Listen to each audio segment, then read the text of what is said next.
शङ्करं शङ्कराचार्यं केशवं बादरायणं सूत्रभाष्यकृतौ वन्दे भगवन्तौ पुनः पुनः। श्रुतिस्मृतिपुराणानाम् आलयं करुणालयं नमामि भगवत्पादं शङ्करं लोकशङ्करम्। नमस्कार.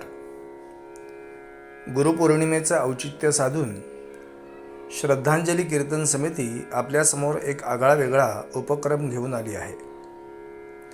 श्रीमद आद्य जगद्गुरू शंकराचार्य महाराजांची संपूर्ण चरित्रमाला 10 कीर्तनांच्या द्वारे सादर करण्याचा आमचा प्रयत्न आहे. आमचे भाग्य आहे की या चरित्रमालेचे उद्घाटन करण्यासाठी दक्षिणामनाय शृंगेरी शारदापीठमचे जगद्गुरू शंकराचार्य श्री श्री श्री विधुशेखर भारती स्वामी महाराज यांचे स्वस्तिवाचनरूप शुभाशीर्वाद लाभले आहेत. आपण प्रथम ते श्रवण करूयात व मग कीर्तनाला सुरुवात करूयात.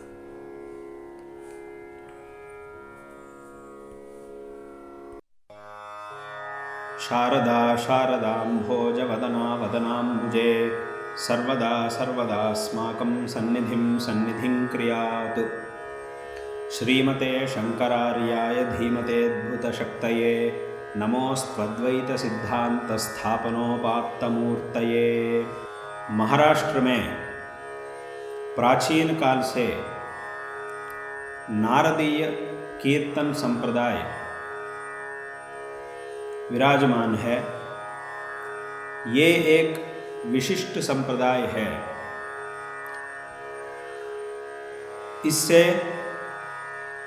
इस संप्रदाय में भगवान की दिव्य कथाएं, भगवान की दिव्य कथाओं का कीर्तन विशेष रूप से एक अति रमणीय शैली में किया जाता है। उससे लोग भगवान की आराधना करने के लिए भगवान के विषय में श्रद्धा और भक्ति को प्राप्त करते हैं। इस मार्ग से एक महाराज से लेकर आम आदमी तक तथा पंडित से लेकर पामर तक हर एक व्यक्ति में भगवान के विषय में श्रद्धा और भक्ति जागृत होती है। उससे हर एक व्यक्ति विशेष रूप से अपना जीवन में भगवान की आराधना करके भगवान की कृपा का पात्र बनकर श्रेय प्राप्त कर सकता है। इस दुनिया में हमें श्रेय केवल भगवान की कृपा से ही प्राप्त होता है। हम सब भगवान के अधीन हैं, इसीलिए हमें श्रेय प्राप्त करने के लिए अवश्य ही भगवान के चरणों में शरणागति करनी चाहिए। उसके लिए भगवान की महिमाओं को जानना चाहिए। इस संप्रदाय में, कीर्तन संप्रदाय में भगवान की कथाओं का संकीर्तन विशेष रूप से किया जाता है। इसीलिए ये एक विशिष्ट अद्भुत संप्रदाय है। और ये एक ऐसा संप्रदाय है कि जब हम एक बार इस संप्रदाय के अनुसार कीर्तनों में भगवान की कथाओं का श्रवण करेंगे, तब हमें बार बार भगवान की कथाओं का श्रवण करने की इच्छा उत्पन्न होती है। एक बार सुनने से भी मुझे बार बार इसी प्रकार में भगवान की कथाओं का श्रवण करना है, ऐसी इच्छा हमारा मन में उत्पन्न होती है। इस संप्रदाय, नारदीय कीर्तन संप्रदाय को हजारों लोग अभी भी महाराष्ट्र में विशेष रूप से इसका प्रचार कर रहे हैं। वे सभी कीर्तनकार उनके बचपन से ही इस संप्रदाय की शिक्षा पाकर कीर्तन करने की कला में निपुण होकर विशेष रूप से कीर्तन कर रहे हैं, प्रसिद्ध कीर्तनकार बने हैं। उन सबको आज भी हम देख सकते हैं। इस संप्रदाय को और जो इस संप्रदाय का प्रचार कर रहे हैं, जो कीर्तनकार, उन सभी को प्रोत्साहित करने के लिए ही लगभग 14 साल पहला हमारे गुरुजी दक्षिणामनाय श्रृंगेरी शारदा पीठ के अधीश जगत गुरु श्री श्री भारती तीर्थ महास्वामी जी ने महाराष्ट्र में कीर्तनकार सम्मेलन का आयोजन किए थे। उनकी आज्ञा के अनुसार महाराष्ट्र में लगभग 14 सालों से हर साल श्रृंगेरी और महाराष्ट्र के अनेक प्रदेशों में कीर्तनकार सम्मेलन कार्यक्रम विशेष रूप से किया जा रहा है। उन सम्मेलनों में अनेक निपुण कीर्तन संप्रदाय के निपुण लोग उसमें भाग लेते हैं और ज्येष्ठ कीर्तनकार जो हैं उनको उस संदर्भ में विशेष रूप से सम्मान भी किया जाता है। इस प्रकार ये एक अच्छा संप्रदाय है जिससे हर एक व्यक्ति को अनुसरण करना बहुत ही आवश्यक है। हमारे देश में अनेक महान लोग जन्म लिए थे जिन्होंने विशेष रूप से हमारे सनातन धर्म की रक्षा की थी और लोगों को मार्गदर्शन भी जिन्होंने किए थे। उन सबको हम महान मानते हैं। वे सभी जिस मार्ग का उपदेश किए थे उस मार्ग में हम सब चलते हैं। लेकिन यहाँ और एक व्यक्ति भी हैं। हम जिन लोगों को महान मानते हैं, जिनसे उपदिष्ट किया गया मार्ग का अनुसरण हम सब करते हैं, वे सभी महान लोग भी एक व्यक्ति को महान मानते हैं और उनसे उपदिष्ट किया गया मार्ग का अनुसरण करते हैं। सभी लोग जिन लोगों को महान मानते हैं वे सब भी मिलकर एक व्यक्ति को महान मानते हैं। उनसे जो मार्ग उपदिष्ट किया गया है उसका अनुसरण महान लोग भी करते हैं। कौन है वो महान जिनको महान लोग भी महान मानते हैं? ऐसे महान कौन है? इस प्रश्न का उत्तर यह है कि जगत गुरु श्री आदि शंकराचार्य जी। हमारा देश में जो भी महान लोग जन्म लिए थे वे सब भी शंकराचार्य जी से उपदिष्ट किया गया अद्वैत मार्ग का अनुसरण करते हैं और शंकराचार्य जी ने उनके ग्रंथों में जिन विषयों के बारे में उपदेश किए थे उन्हीं विषयों के बारे में बाकी सभी महान लोग भी विशेष रूप से उपदेश करते हैं। शंकराचार्य जी परमेश्वर के अवतार हैं। उनकी कथा अति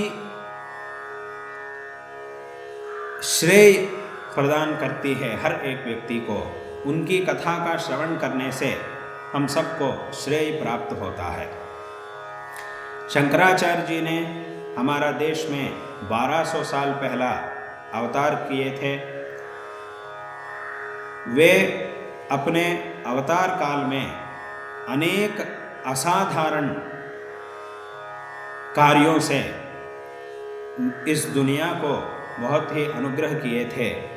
उनका असाधारण कार्यों का फल को हम सब अभी प्राप्त कर रहे हैं। उन्होंने अनेक ग्रंथों की रचना की थी और पूरा भारत देश में उन्होंने संचार करके धर्म प्रचार किए थे और चतुराम्नाय पीठों की स्थापना भी उन्होंने की थी। इस प्रकार उनका एक एक कार्य भी असाधारण कार्य है और उनका हर एक कार्य दुनिया का उपकार के लिए, इस दुनिया का हर एक व्यक्ति का उपकार के लिए उन्होंने अनेक कार्य किए थे। इस प्रकार शंकराचार्य जी ने इस दुनिया में हर एक व्यक्ति की भलाई के लिए ग्रंथों की रचना की थी और धर्म का प्रचार किया था और पीठों की स्थापना की थी। इसीलिए उनके विषय में हर एक व्यक्ति कृतज्ञता से रहना चाहिए और उनसे जो मार्ग उपदिष्ट किया गया है उसका अनुसरण भी करना चाहिए। शंकराचार्य जी ने उपनिषदों में प्रतिपादित किया गया अद्वैत सिद्धांत को प्रतिपादन करते हुए अनेक ग्रंथों की रचना की थी। संस्कृत भाषा में उन ग्रंथों की रचना शंकराचार्य जी ने की थी। उन्होंने अपने ग्रंथों में जिन विषयों के बारे में उपदेश किए थे उन्हीं विषयों को हमारा देश में अनेक महान लोग अपनी अपनी भाषाओं में भी लोगों की सुविधा के लिए लिखकर उपदेश किए थे।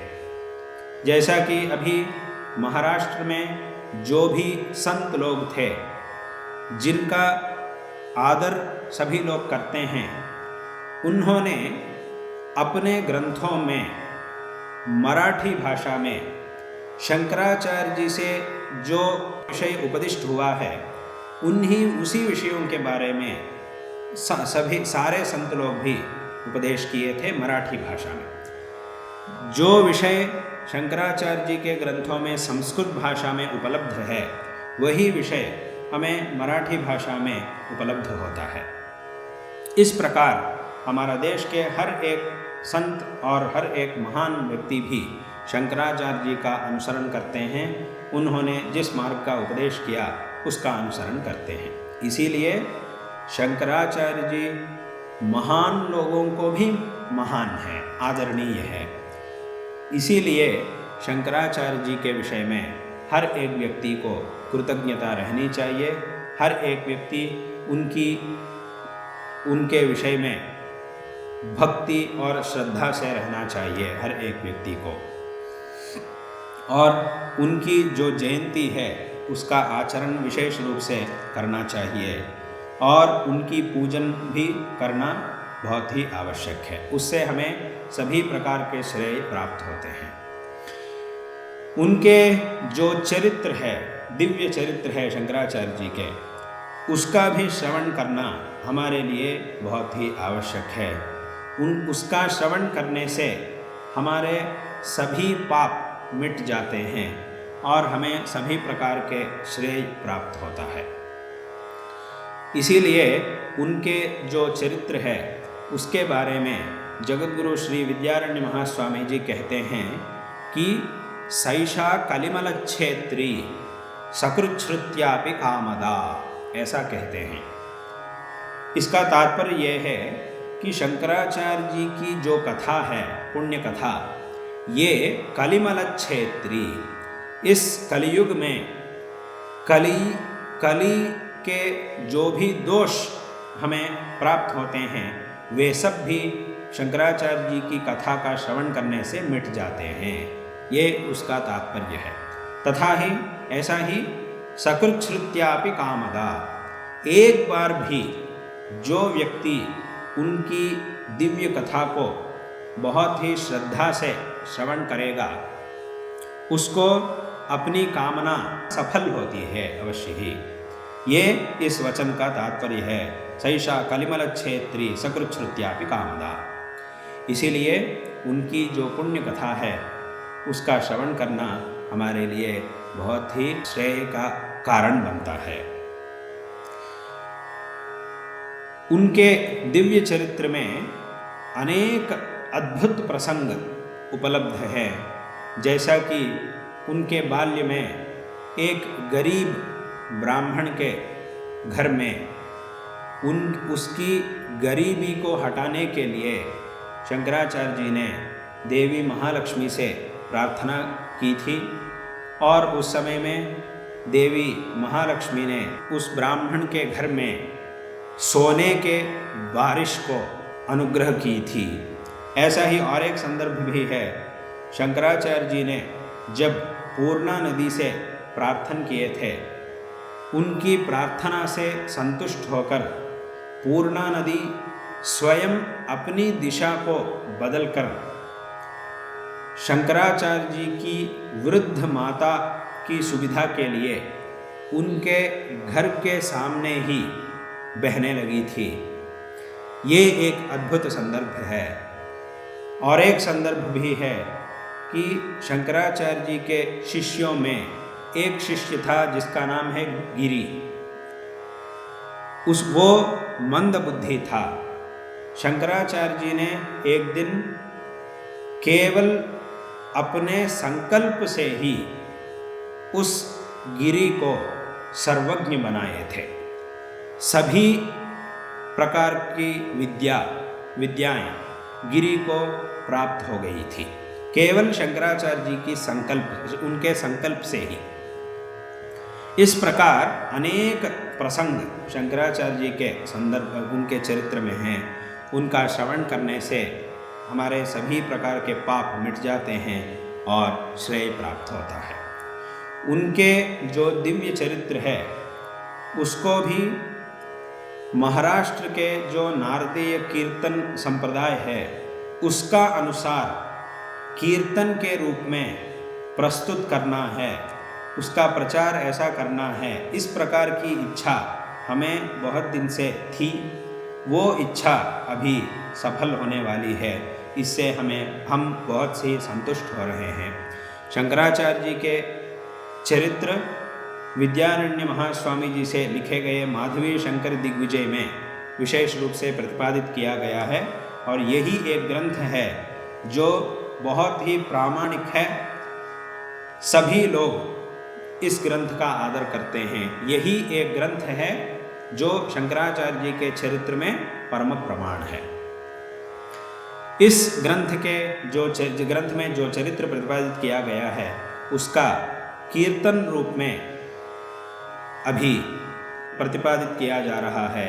ये बहुत ही संतोषजनक बात है, इसे हम बहुत ही संतुष्ट हो रहे हैं।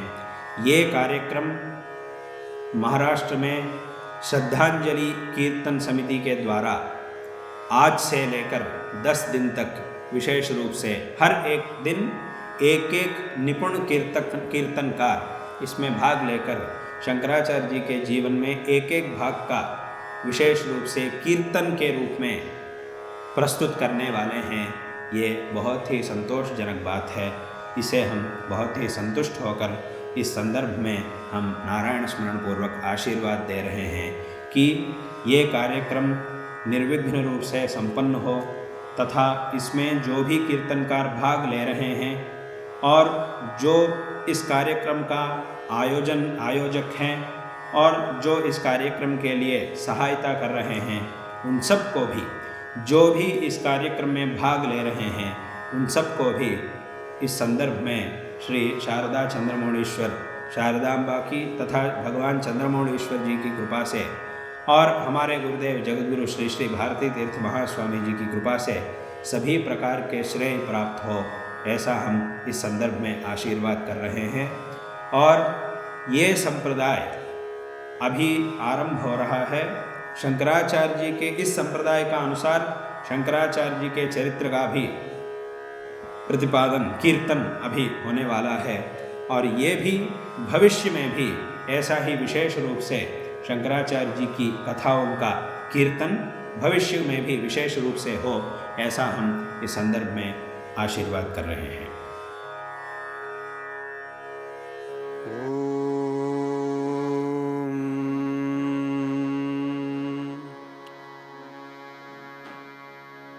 सजयति सिन्दूरवदनो देवो यत्पादपङ्कजस्मरणं वासरमणिरिव तमसामराशी नाशयति विघ्नानाम् नमस्ते शारदे देवी सरस्वती मतिप्रदे वसत्वं मम जिह्वाग्रे सर्वविद्याप्रदा भव नमस्तस्मै भगवते नारदाय महात्मने कामक्रोधविहीनाय ऋषीणां प्रवराय च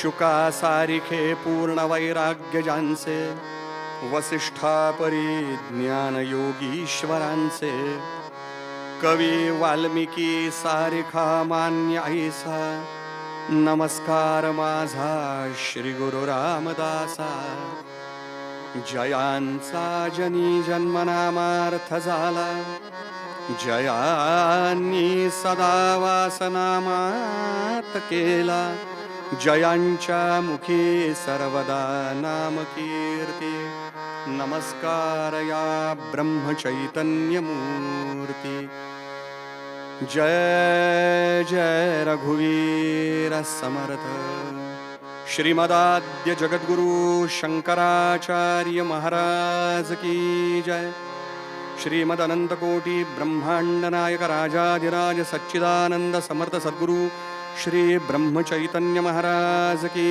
जय मंगलमूर्ती मोरया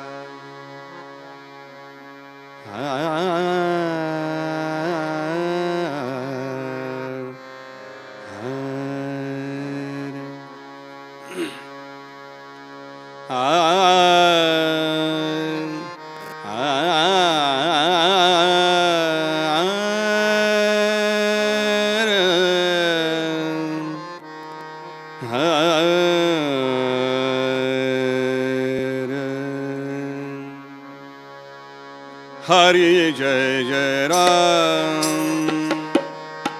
कृष्ण हरि हरि जय जय राम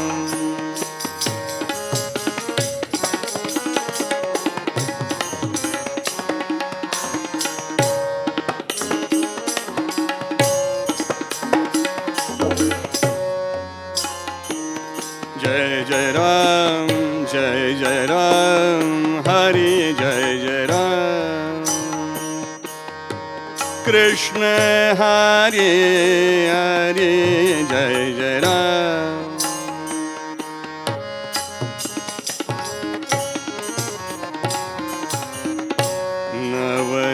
नवनीरदसम नवनीत प्रिय नवनीरदसम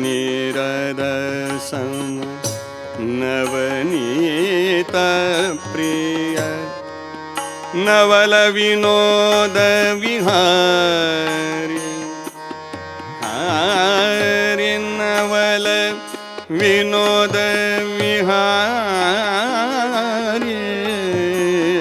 कृष्ण हरि जय जय राम हरि जय जय राम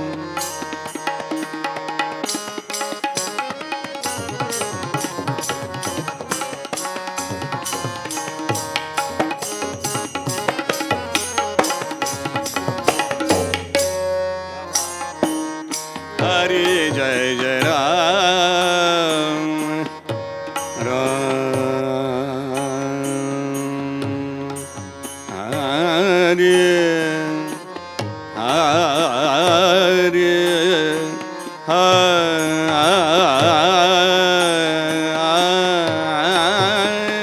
हरि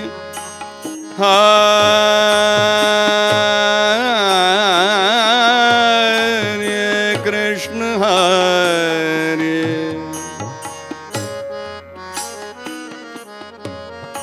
हरे राजा राम कृष्ण हरे जय जय राम जय जय राम जय जय राम जय जय राम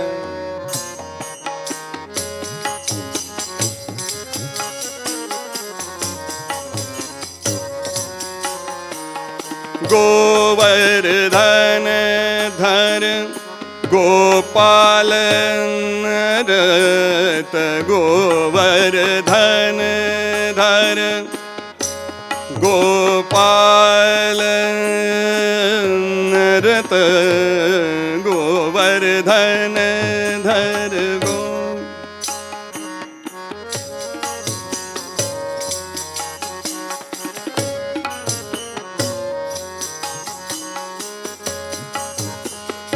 गोकुल संकट हारे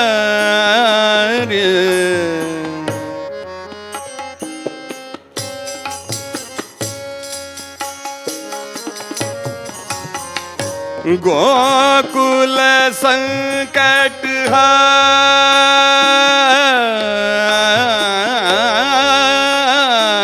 हारे कृष्ण हरे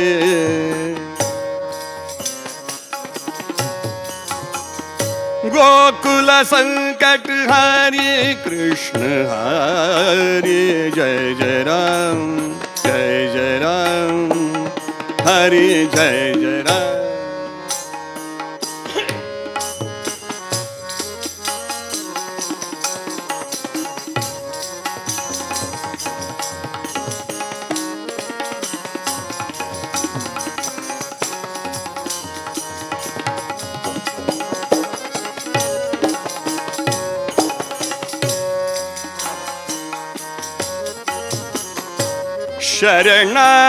शरणागत दीन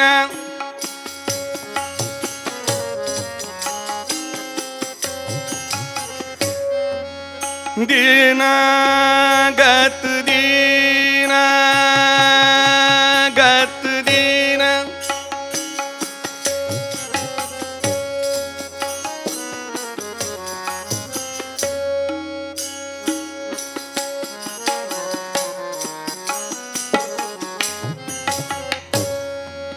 गत दीन शरणागत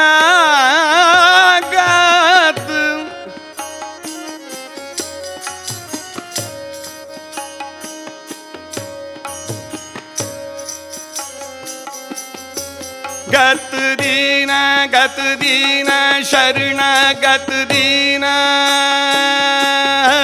गत दीन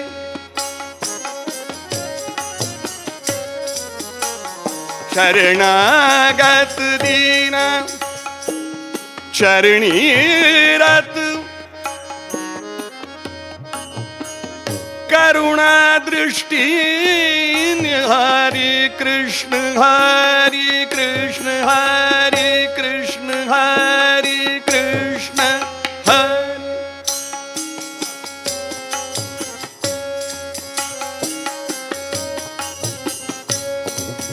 शरणागत दीन चरणी रत करुणा दृष्टि निहारी जय जय राम हरे जय जय राम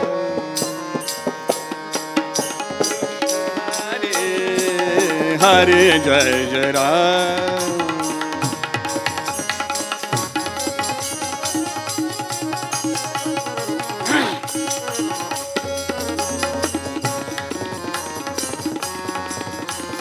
शरणागत दीन चरणी रत करुणा दृष्टि निहारे हरे जय जय राम कृष्ण हरे हरे जय जय राम कृष्ण हरे हरे जय जय राम हरे जय जय राम हरे जय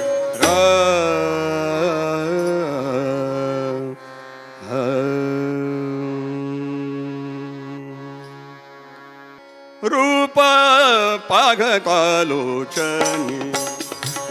रूप पाघकालोचनी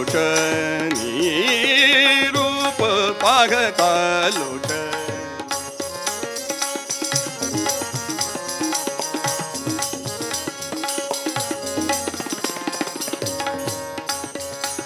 रूप रूप रूप रूप पाहता लोचनी रूप पाहता लोचनी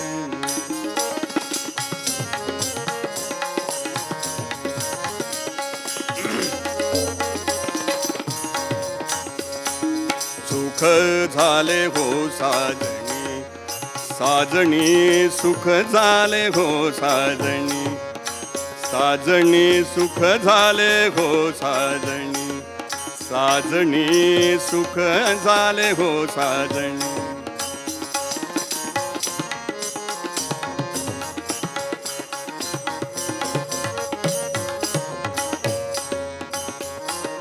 तो हा विठ्ठल बरवा तो हा विठ्ठल बरवा तो हा विठ्ठल बरवा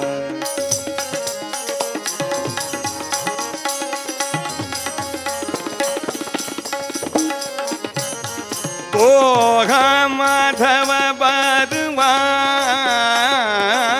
तो हा माधव बरवा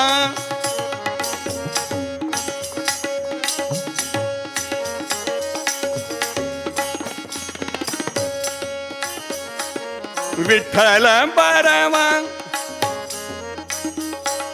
विठ्ठल बरवा तो हा माधव बरवा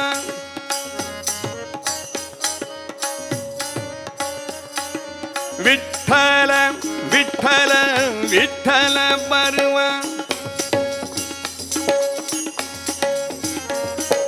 तो हा विठ्ठल बरवा तो हा विठ्ठल बरवा बरवा तो हा विठ्ठल बरवा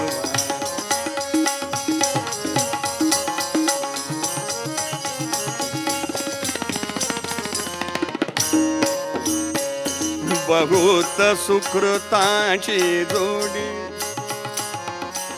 बहुत बहुत बहुत बहुत बहुत बहुत बहुत बहुत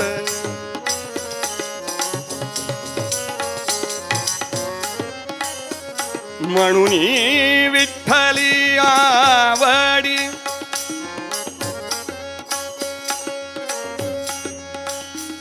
म्हणून विठ्ठली आवडी तो हा विठ्ठल बरवा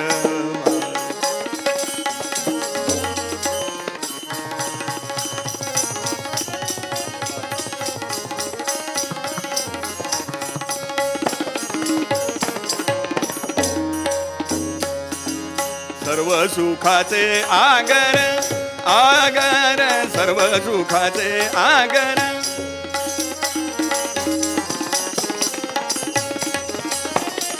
सर्व सुखाचे आगर आगर आगर आगर बाप रखुमा देवीवर बाप रखुमा देवीवर तो हा विठ्ठल बरवा बरवा तो हा विठ्ठल बरवा बरवा तो हा विठ्ठल बरवा तो हा विठ्ठल बरवा तो हा विठ्ठल बरवा बरवा बर जय जय विठोबा रखुमाई जय जय विठोबा रखुमाई रखुमाई जय जय विठोबा रखुमाई जय जय विठोबा रखुमाई जय जय विठोबा रखुमाई जय जय विठोबा रखुमाई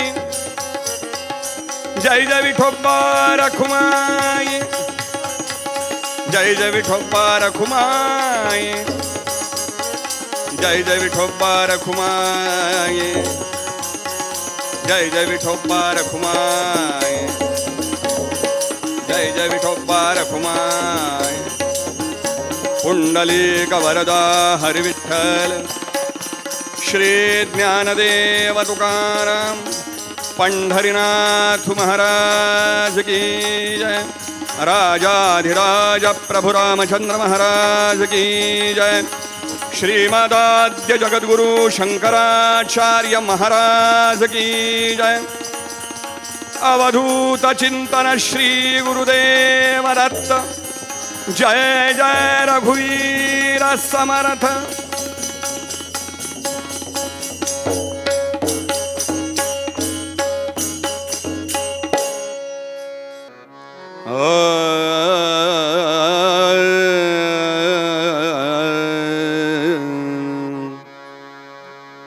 आपुलिया हिता हिता आपुलिया हिता हिता आपुले हिता हिता हिता आपुले हिता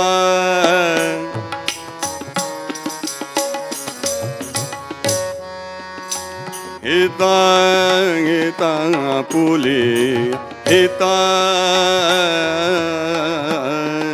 आपुले हिता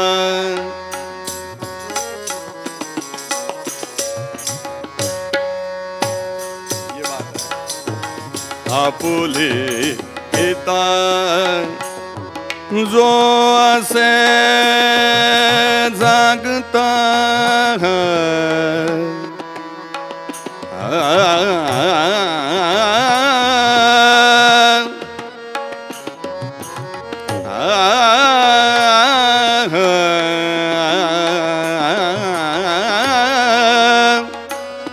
जागता जागता जागता आपुले हिता हिता आपुले हिता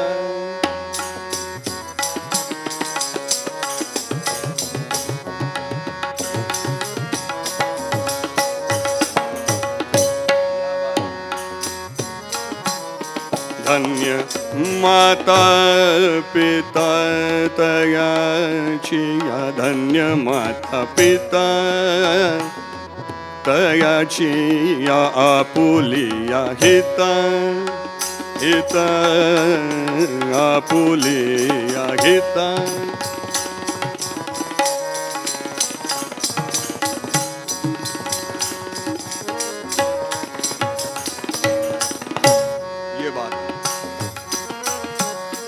आपुलिया हिता जो असे जागता, धन्य माता पिता तयाची या, आपुलिया हिता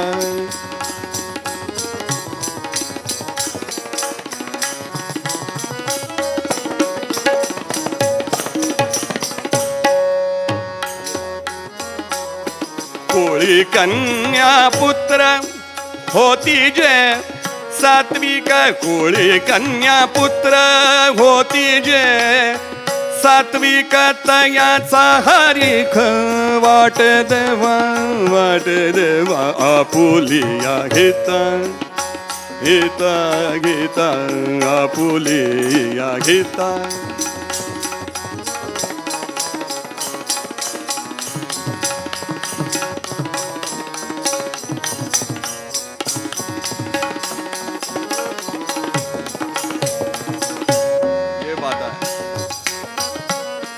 गीता भागवत करीती श्रवण, गीता भागवत करीती श्रवण, गीता भागवत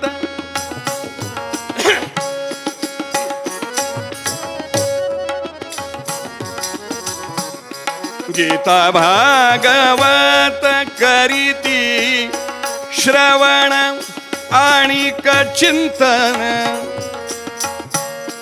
आणि चिंतन विठोबाचे विठोबाचे,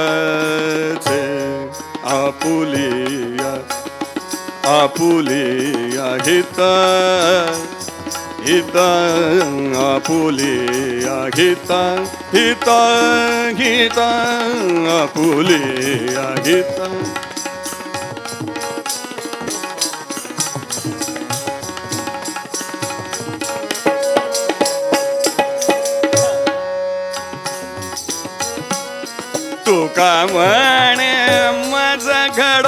त्यांची सेवा तुका म्हणे माझ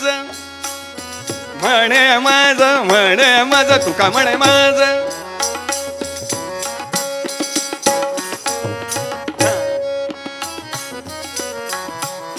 तुका म्हणे माझ घडो त्यांची सेवा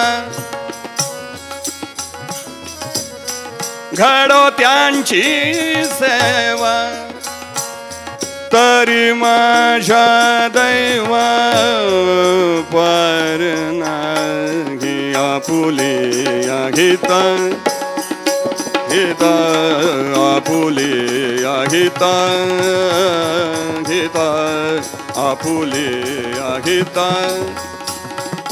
हिता आपुले हिता हिता हिता आपुले हिता हिता आपुले हिता आपुले हिता आपुले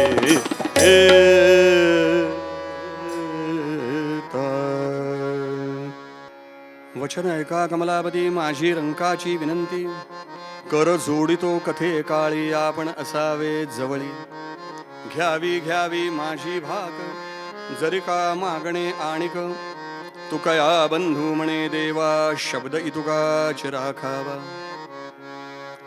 नारायणं त्वादि गुरुं परेशं चतुर्मुखं तत्सुतमप्रमेयं श्रीमद्वसिष्ठं खलु ब्रह्मनिष्ठं श्रीरामभूपं हृतभक्ततापं श्रीरामदासं भवबन्धनाशं कल्याणमीड्यं गुरुबालकृष्णं चिन्तामणिं रामपदाब्जभृङ्गं श्रीरामकृष्णं परतः परञ्च श्रीमत्तुकाराममनन्तशक्तिं सच्चिद्घनं लोकमलघनकीर्तिं मत्सद्गुरुं राघवरूपमीशं श्रीब्रह्मचैतन्यमगाधबोधम् अखण्डनामामृतपानतृप्तं दयार्णवं पावितशिष्यवृन्दं श्रीरामभक्तं प्रणमामि नित्यम् अखण्डभक्त्याहमानन्दसागरम्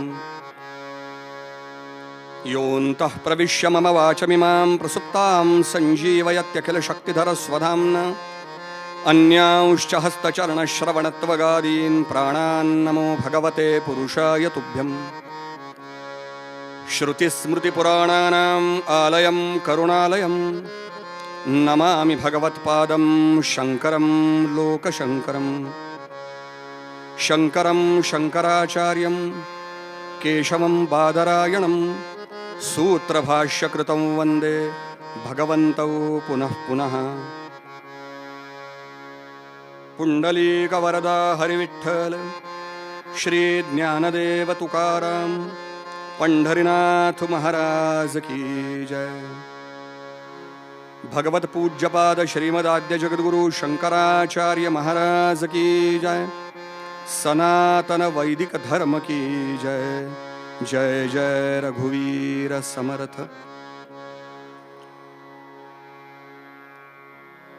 अभंग तुकाराम महाराजांचा आहे। आपुलिया हिता जो असे धन्य माता पिता तयाचिया कुळी कन्या पुत्र होती जे सात्विक तयाचा हरिख वाटे देवा। गीता भागवत करीती श्रवण आणि चिंतन विठोबाचे तुका म्हणे मज घडो त्यांची सेवा तरी माझ्या दैवा पार नाही।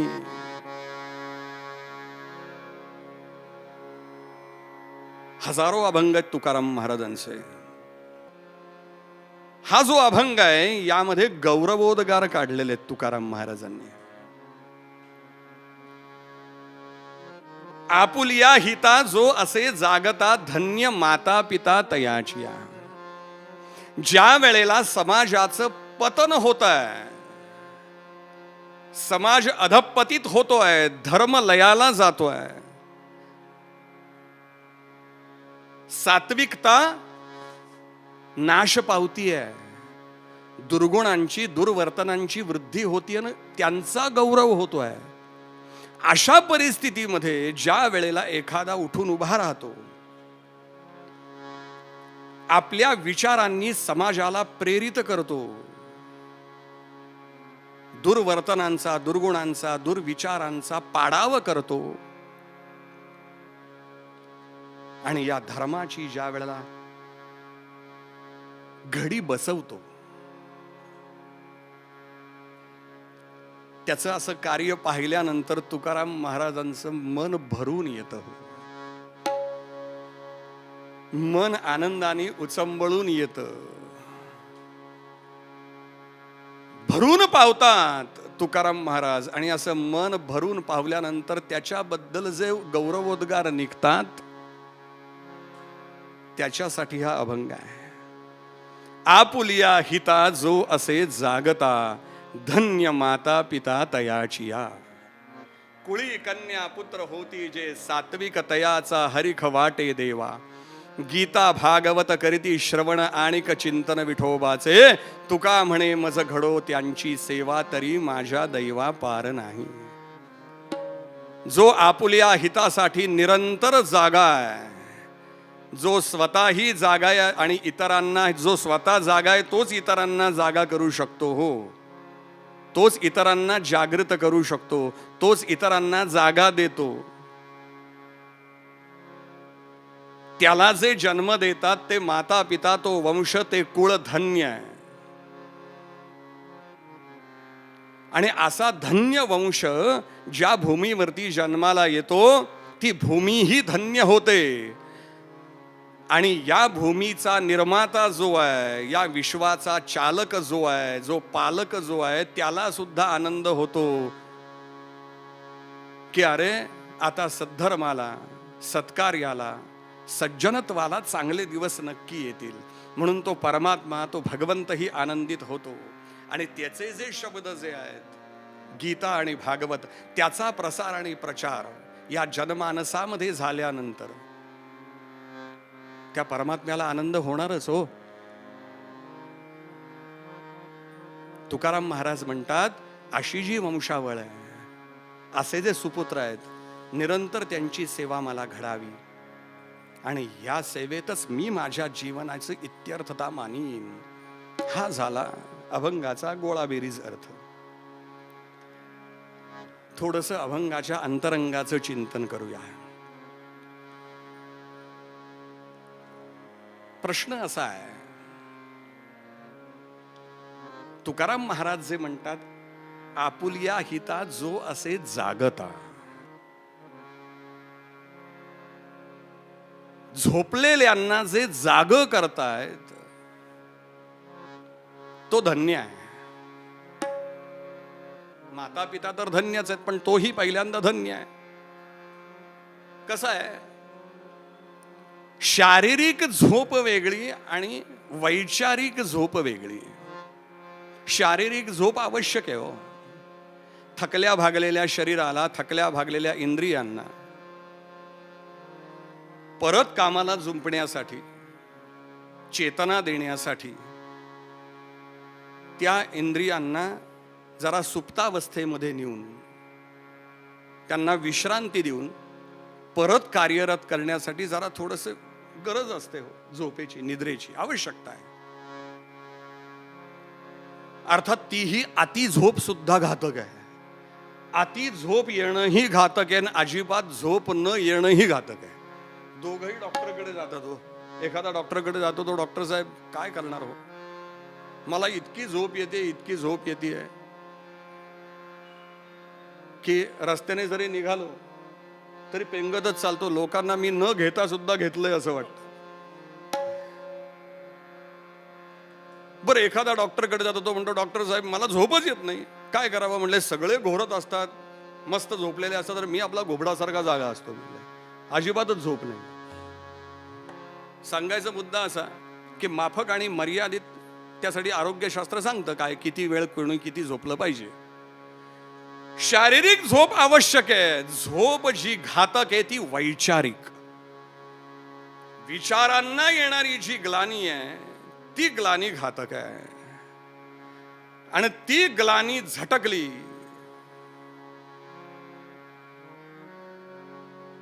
आणि उभं केलं. एक काळ का भयानक होता या हिंदुस्थानामध्ये, या आर्यावर्तामध्ये. इतकी विचित्र आणि इतकी भयंकर आक्रमण या आमच्या धर्मावरती, या आमच्या राष्ट्रावरती व्हायला लागली. अनेक आक्रमण, वैचारिक आक्रमण. आणि या वैचारिक आक्रमणामध्ये मतामतांचा गलबला झाला. किम कर्म किम अकर्मेती कवयोप्यत्र वर्तते कवयोप्यत्र मोहिता. काय करावं काय नाही करावं.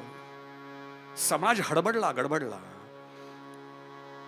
नास्तिकवाद्यांचा इतका उदो उदो व्हायला लागला. त्यांची भाषाशैली चांगली, त्यांचे विचार वेगळे, आणि समाजाला असं काही असं वेगळं मिळायला लागलं. मग तो समाज जी काही बंधनं त्याच्यावरती घातलेली असतात, घरात सुद्धा असंच असतं ना हो. घराची बंधनं झुगारण्याकडेच विशेषतः मुलांचा कल असतो. आई बापांनी घातलेली जी बंधनं आहेत, घराची जी कॉन्स्टिट्यूशन आहे, कुठेतरी बंडखोरी करावीशी वाटते. तशी या समाजाला धर्माच्या बंधनांच्या विरुद्ध बंडखोरी करण्याची दुर्बुद्धी आठवली. आणि त्याच्यामध्ये या नास्तिकवाद्यांचा जो काही उदो उदो व्हायला लागला, त्यांचा विचार समाजामध्ये फैलावायला लागला. आणि त्याच्यामध्ये अग्रक्रमाने होता तो आमचा चार्वाक. ओ हो हो. बर, आमचा धर्म इतका विशाल मतवादी आहे की या चार्वाकालाही आमच्या समाजाने मान्यता दिलेली आहे. या चार्वाकाचे विचार जर ऐकले तर आमच्या डोक्याला मुंग्या येतील. इतके महाभयंकर विचार आहेत या चार्वाकांचे. आमच्या धर्माचा जो पाया आहे, जी त्रिसूत्री आहे धर्माची, कर्मविपाकाचा सिद्धांत, पूर्वजन्म पुनर्जन्म कल्पना आणि ईश्वराचा प्रत्यक्ष अवतार ही संकल्पना, या तिन्ही वरती चार्वाकांनी आघात केला. कसलं काय म्हणले? ऋणं कृत्वा घृतं पिबेत भस्मीभूतस्य देहस्य पुनरागमनं कुतः. एकदा 3 चिमट्या या देहाची राख झाली,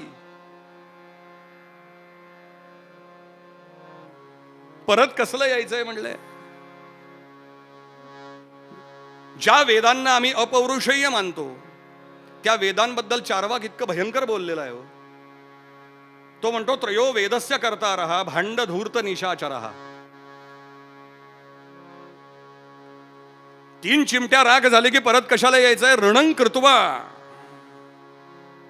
ऋण काढा आणि तूप प्या. मला किंबहुना त्या चार्वाकाचंही कौतुक वाटतं. तो म्हणतो निदान ऋण काढा आणि तूप प्या. आजच्या चार्वाकांबद्दल काय बोलायचं? आता असं आहे, ऋण काढायला पत पाहिजे ना. ऋण काढायला पत पाहिजे आणि तूप पचवायला ताकद पाहिजे. चार्वाकाची, तत्कालीन चार्वाकाची चैनीची कल्पना म्हणजे तूप पिणे, होय की नाही? मग आता पतही नाही. म्हणजे मला उदाहरणार्थ आमच्या सिद्धीकडनं 100 रुपये पाहिजे, नकोय लगेच खिशाला. पण त्याच्या मनामध्ये माझ्याबद्दल एवढी तरी पत पाहिजे की बुवा अगदी व्याजासकट 110 रुपये नाही, 10 रुपये डिस्काउंट देऊन 90 रुपये तरी परत करतील आपल्याला.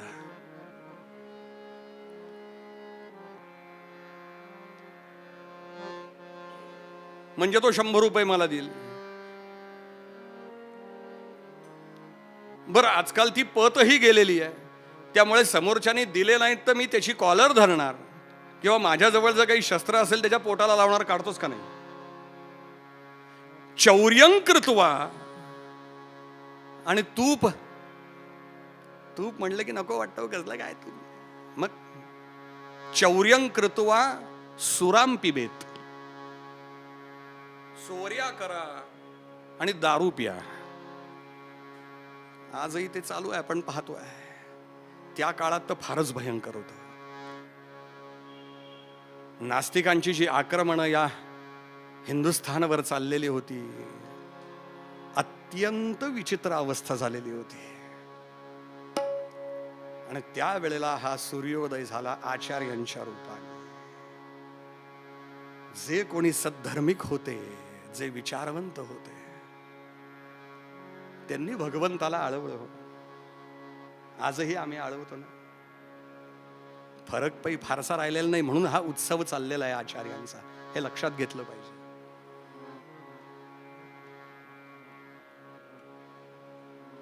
भगवंताला साद घातली हो. कधी येशील मनमोहना, कधी येशील मनमोहना, पहाया भारत आपुला पुन्हा, पहाया.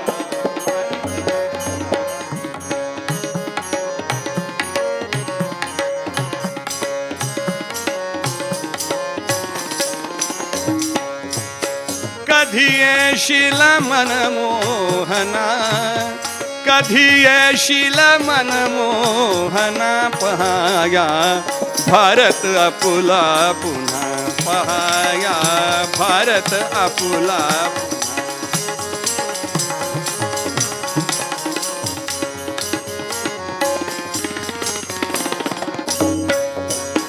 भारता ग्रहण लागले, भारता ग्रहण लागले,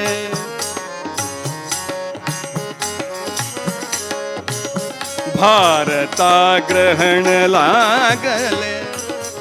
बघ गुलाम जनही झाले, बघ गुलाम जनही झाले, तोडण्या येई बंधना, तोडण्या येई बंधना, पहाया भारत आपुला पुन्हा, पहाया भारत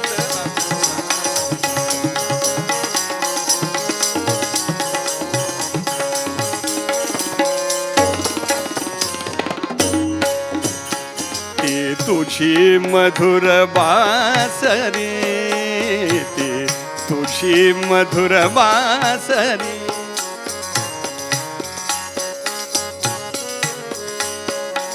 ती तुझी मधुर बासरी, एकदा ऐकू दे तारी रे, एकदा ऐकू दे तारी.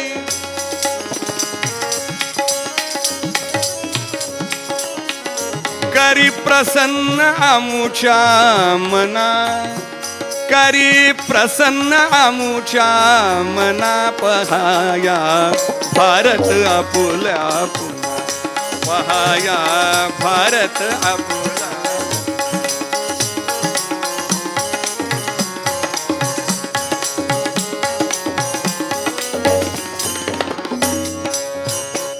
तुकड्याची आस कर पुरी, तुकड्याची आस कर पुरी, घे गरुड भरारी घरी रे, घे गरुड भरारी घरी.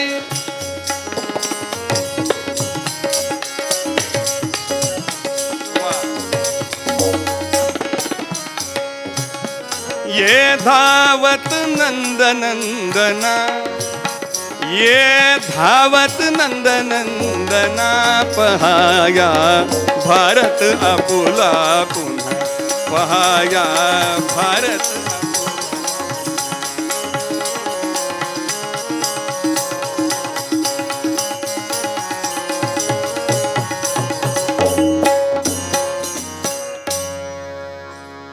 तोच जागता असतो. भगवद्गीताजी सांगते, या निशा सर्वभूतानां तस्यां जागरति संयमी, यस्यां जागृती भूतानि सा निशा पश्यतो मुनेः.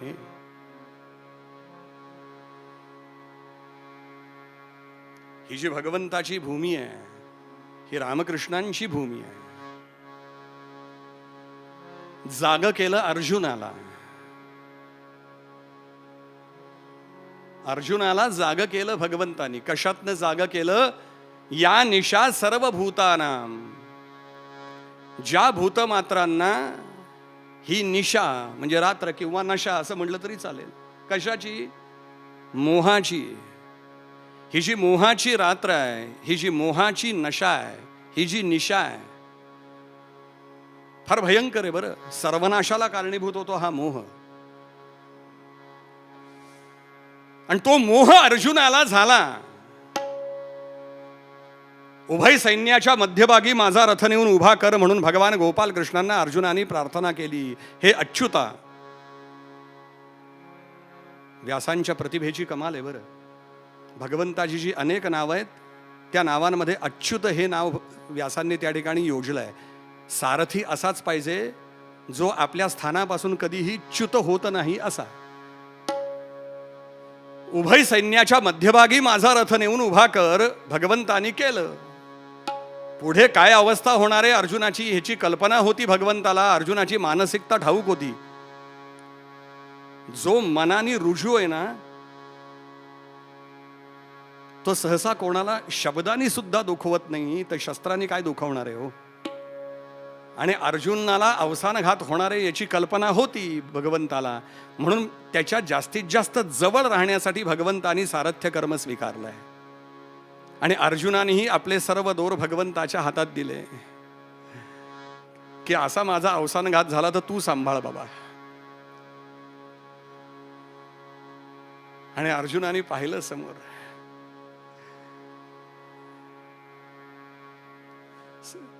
अर्जुनाचा घाम आला हो. थरथर कापायला लागला अर्जुन. का? युद्धाला घाबरत नव्हता. त्याला गॅरंटी होती की हे सगळे आपल्या हातनं नक्की मरणार आहेत. कारण याच्या आधी या समोरच्यांशी युद्ध झालेलं होतं. अर्जुनाने सर्वांना पराभूत करून पार अगदी वस्त्र सुद्धा त्यांची फेडली होती विराट पर्वात. पण आता हे निर्णायक युद्ध होतं आणि तिथे अर्जुनाला मोहाने ग्रासलं. अरे हे माझं आहेत, हे गुरुद्रोण ज्यांच्या कृपेने मी आज या गांडीव धनुष्याचा टणत्कार करू शकतोय ते माझे गुरु आहेत, त्यांना मी मारू कृष्णा.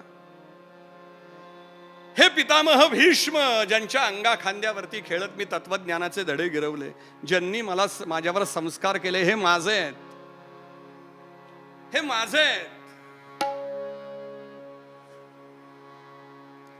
हा दुर्योधन दुःशासन, अरे हे माझे आहेत, यांना मी मारू. हे रक्तलांछित साम्राज्य घेण्यापेक्षा अंगावरती भगवे धारण करतो आणि हिमालयात जातो मोक्षाच्या पंथाला. वाईट कल्पना नव्हती ती, पण ते अर्जुनाला योग्य नव्हतं. तू क्षत्रिय आहेस. आणि 18 अध्यायी गीता भगवंताने अर्जुनाला सांगितले. सर्वोपनिषदो गावो दोग्धा गोपाल नंदनः पार्थो वत्स सुधीर भोक्ता दुग्धम गीतामृतम महत्. जे उपनिषदांचे सार सकल शास्त्रांचे माहेर परमहंसी सरोवर सेविजे जे, तै गीतेचा हा कलशू संपूर्ण हा अष्टादशू म्हणे निवृत्तीदासू ज्ञानदेवो. भगवंतानी ही 18 अध्यायी गीता भगवंतानं अर्जुनाला सांगितली. नाथांनी वर्णन केलं, अनादि निर्गुण प्रगटली भवानी मोह महिषासुर मर्दना लागोनी. त्रिविध तापांची करावया झाडणी भक्ता लागी तू पावसी निर्वाणी आईचा जोगवा मागेन. नाथांनी हे भारूड तयार केलं. त्याच्यामध्ये हा मोह नावाचा जो महिषासुर आहे तो अर्जुनाच्या सात्विकतेला त्याच्या रुजू स्वभावाला धडका द्यायला लागला. आणि या मोह नावाच्या महिषासुराला ठार मारण्यासाठी ही अनादि निर्गुण असलेलं हे तत्वज्ञान, हे अनादि असलेलं तत्वज्ञान समरांगणावरती भगवान गोपाल कृष्णांच्या श्रीमुखातून अर्जुनाच्या साठी बाहेर पडलं. आणि अर्जुनाच्या अंतःकरणातल्या मोह नावाच्या महिषासुराशी द्वंद्व केलं, युद्ध केलं आणि त्याला पराभूत केलं. नष्टो मोह. अर्जुनाने हात जोडले, करिष्ये वचनं तव, आता तू सांगशील तसं करी. असा हा भयंकर मोह अर्जुनाला होता. एक दोनदा नव्हे, हे इति गुह्यतमम शास्त्र, सुपरलेटिव्ह डिग्री आहे ही. गुह्य, गुह्यतर आणि गुह्यतम 18 वेळा भगवंताने सांगितलेलं आहे. आणि असं हे शाश्वत तत्वज्ञान, गीतेचा अधिकार एवढा मोठा आहे की वेदांपेक्षा मोठा आहे असं म्हणतात. की भगवंत वेद जी आहेत ती भगवंताच्या सुप्तावस्थेमध्ये, निद्रितावस्थेमध्ये ती निश्वसित बाहेर पडली ते वेद आहेत. पण भगवद्गीता ही भगवंतानी जागृतावस्थेमध्ये सांगितलेली आहे आणि अर्जुनाला जागृत करण्यासाठी सांगितलेली आहे. आणि हे शाश्वत तत्वज्ञान भगवद्गीतेचं काळ पालटला आणि परत हे अनेक अर्जुन निर्माण झाले हो या आर्यावर्तामध्ये, या हिंदुस्थानामध्ये. भगवंताला परत दया आली आणि भगवंतानी आचार्यांच्या रूपाने अवतार धारण केला. आचार्यांच्या रूपाने अवतार धारण केला आणि आचार्य गरजले हो. उत्तिष्ठ जागृत प्राप्य वरान निबोधत, कठोपनिषद.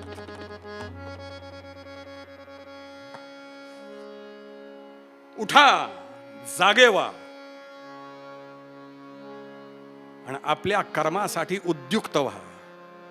सोपा नाहीये हा मार्ग. हे जे अध्यात्मशास्त्र जे आहे ते सोपं नाहीये.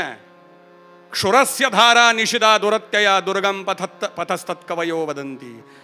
क्षुरस्य धारा, या मार्गावरनं चालणं म्हणजे सोपं नाहीये. बागडत नाही, बागेतनं नाही चालायचं.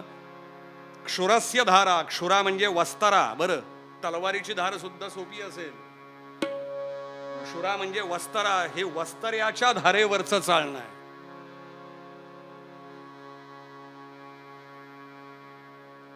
उठा, ते आचार्यांचं सांगणं आहे. आचार्यांचं सांगणं आहे. कसं आहे माहिती आहे, लक्षात ठेवा की आचार्यांचं कार्य, आचार्य आणि आचार्यांचे अनुयायी, आचार्यांच्याकडे जे गुण आहेत ते इतके विलक्षण आहेत. कसं आहे, उपासक, साधक आणि प्रचारक ज्या वेळेला धर्माबद्दलच्या माझ्या संकल्पना स्पष्ट होतात आणि मला ज्या वेळेला काही कार्य करायचं आहे, समाजाचं शाश्वत कल्याण जर मला साधायचं आहे, तर मला प्रचारकाची भूमिका घ्यावी लागते. मला मिळालेलं आहे तर मला मिळून उपयोगाचं नाही, ते इतरांनाही मिळालं पाहिजे. ही जी भूमिका आहे ही फार महत्वाची आहे आणि त्याच्यासाठी प्रचारकाच्या भूमिकेत भगवंताला यावं लागतं. ते आचार्यांच्या रूपाने आले पहिल्यांदा. आचार्य जे 3 महत्वाचे गुण असतात प्रचारकाचे, ते आचार्यांच्या ठिकाणी होते. मला सांगायचं आहे, वेधशक्ती, प्रबोध शक्ती आणि गौरव शक्ती. थोडक्यात सांगूया, वेध शक्ती, प्रबोध शक्ती आणि गौरव शक्ती. आचार्यांचं कार्य का मोठं आहे आज आम्हाला म्हणून विचारतोय आम्ही. जी श्रद्धांजली कीर्तन समितीच्या माध्यमातून श्री गुरुपौर्णिमेचं औचित्य साधून हा जो आचार्यांचा उत्सव सुरू केलेला आहे, आम्हाला काही जणांनी विचारलं की आत्ता काय हो, आचार्यांचं काय, हा उत्सव कसला आत्ता तुमचा, हा उत्सव कसला. म्हणलं, ज्या महापुरुषाच्या कृपेने आम्ही उत्सवावर उत्सव करतो आहोत, उत्सव ही संकल्पनाच ज्यांनी निर्माण केलेली आहे.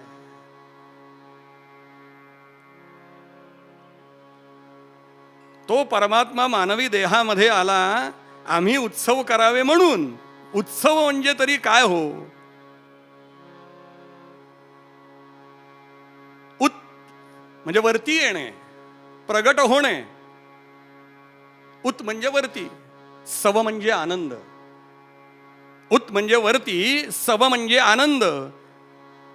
जो आनंद उचंबळून येतो, जे आम्ही आनंदित होतो, आणि तो आनंद ही गोष्ट बाहेरून आत घालण्याची नाहीये, आतून बाहेर काढण्याची आहे. आणि ज्या वेळेला हा आतून बाहेर आनंद येतो ना, त्यावेळेला उत्सव होतो.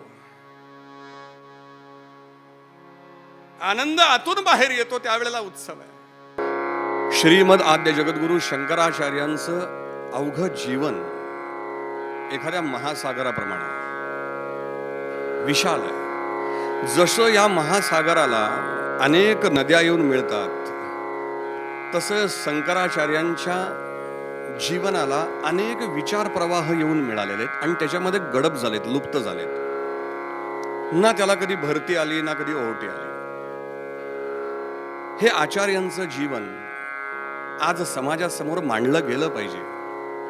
या विचाराने प्रेरित होऊन श्रद्धांजली कीर्तन समितीने या 10 कीर्तनांच्या द्वारा ही कीर्तनमाला गुंफून आचार्यांना समर्पित केलेली आहे. आपण काही कृतज्ञतेने देणं लागतो या सनातन धर्माचं. आणि या सनातन धर्माची ध्वजा आचार्यांनी जी फडकवली, आज आमच्या जीवनामध्ये, समाजामध्ये, या राष्ट्रामध्ये अनेक प्रकारचे उत्सव महोत्सव जे होतात,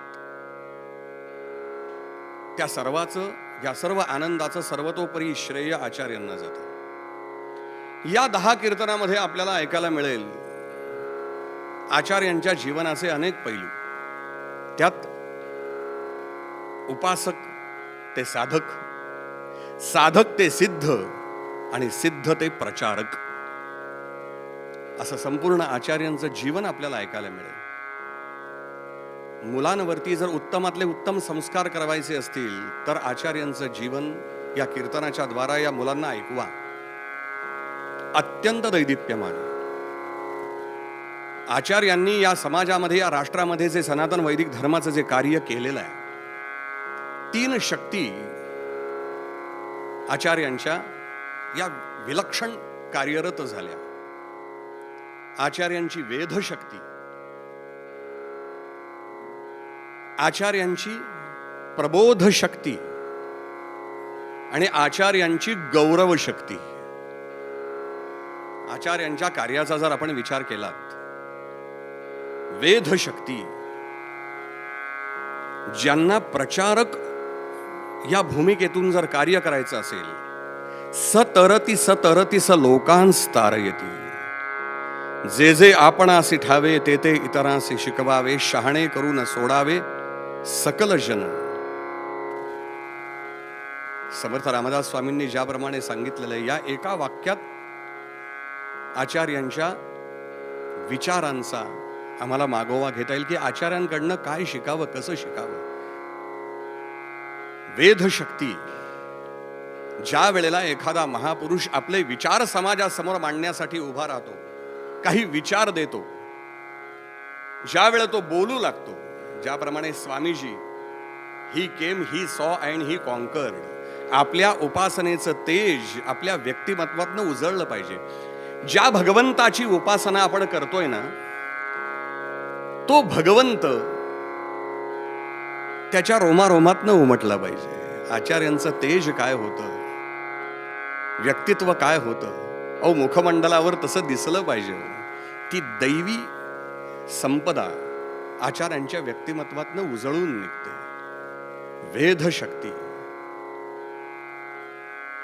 की त्याचं बोलणं ऐकत राहावं, त्याच्याकडे बघत राहावं. प्रचारक हा असा असला पाहिजे, आचार्य असे होते. ही आचार्यांची वेद शक्ती. प्रबोध शक्ती आचार्यांनी वापरली, जी आज प्रत्येक शिक्षकाकडे, गुरुकडे असली पाहिजे, जी आचार्यांकडे होती. समोर असलेला मातीचा गोळा, त्याची कुवत पाहून त्याला शिक्षण देऊन त्याचं माकड करायचं का सिंह करायचा, गणपती करायचा का मारुती करायचा, हे त्या शिक्षकांनी ठरवायचं असतं. त्याचं जीवन तो घडवत असतो. शिक्षक हा फार मोठा आपल्या जीवनातला एक अविभाज्य घटक आहे की ज्याच्याकडनं शिकायचं आहे. शिक्षक किती मोठा आहे. चाणक्य नावाची मालिका पूर्वी टीव्हीवरती लागत असेल. त्या चाणक्य मालिकेमध्ये चाणक्यांचं वाक्य आहे, शिक्षक सामान्य नहीं होता धनानंद, प्रलय और निर्माण उसकी गोद में खेलते हैं. तसं आचार्यांच्या या अंकावरती निर्माण आणि प्रलय असे खेळत होते. आचार्यांच्या या झंझावाती जीवन, अवघं 32 वर्षाचं जीवन होतं. या 32 वर्षाच्या आयुष्यामध्ये, या झंझावाती जीवनामध्ये अनेक नास्तिकांना, अनेक अधार्मिकांना आचार्यांनी असं पाला पाचोळ्यासारखं उडवून लावलेलं आहे.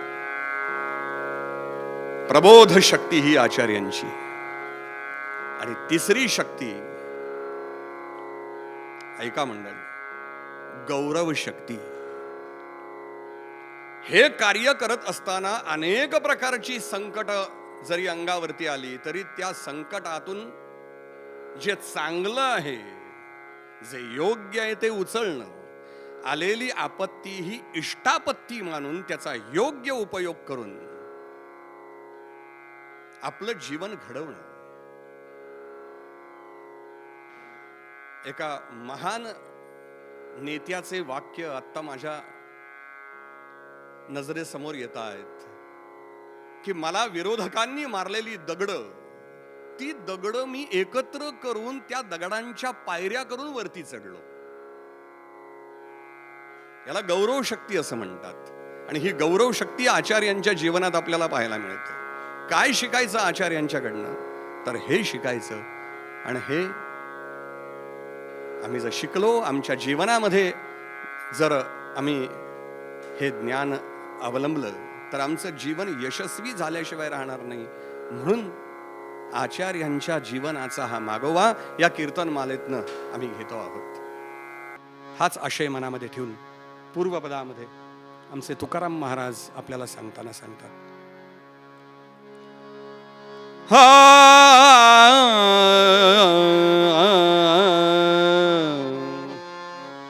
आपुलिया हिता, आपुलिया हिता, हिता आपुलिया हिता, हिता आपुलिया हिता, हिता गीता आपुलिया हिता.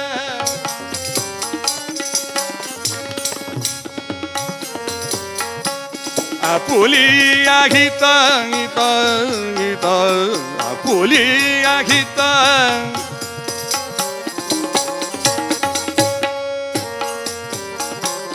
आपुलिया हिता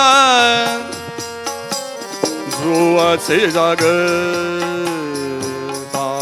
जो असे जागता, जागता आपुलिया हिता, आपुलिया हिता, हिता आपुलिया हिता.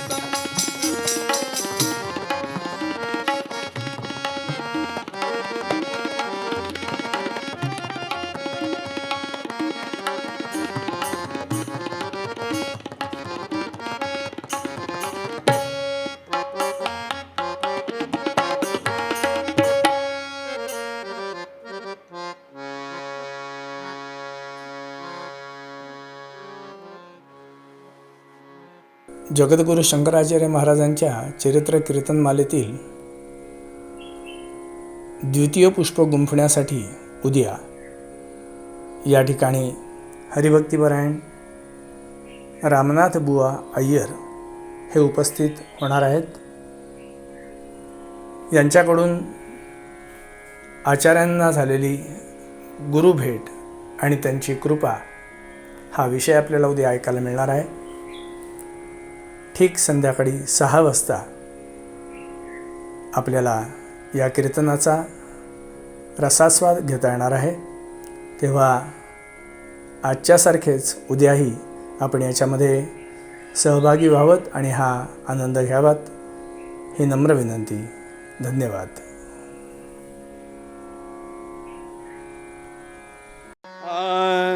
शिव हर रे, शिव हर रे, सांब सदा शिव, शिव हर रे.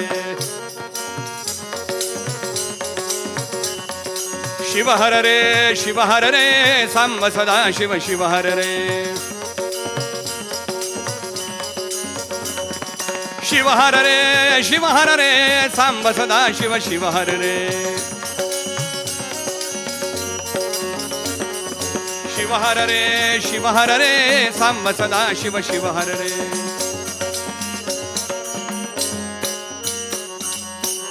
पुंडलिक वरदा हरि विठ्ठल श्री ज्ञानदेव तुकाराम पंढरीनाथ महाराज की जय.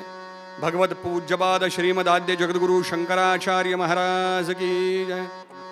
जय जय रघुवीर समर्थ.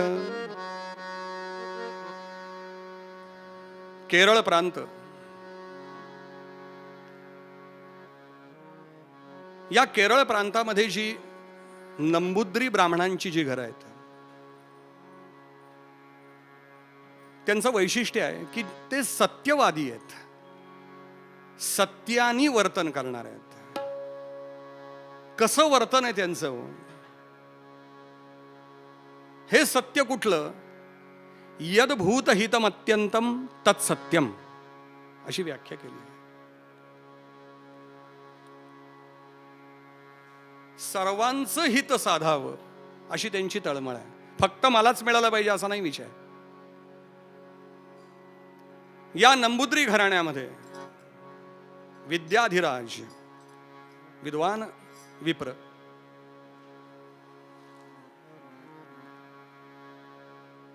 केरळ राजाचा सुधन्वा जे राजे आहेत त्यांच्या अग्रहाराचे मानकरी आहेत विद्याधिराज. केरळमधलं अलवाई किंवा पूर्णा नदी असं जिथं म्हणलं जातं त्या काठीचं कालटी हे त्यांचं गाव.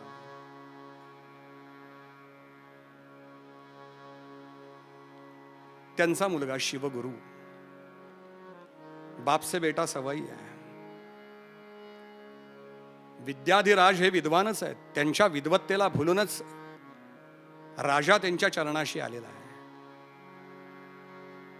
आणि राजा अशा विपरांना सन्मानित करण्यामध्ये स्वतःचा सन्मान मानित असे त्यावेळचे राजे होते.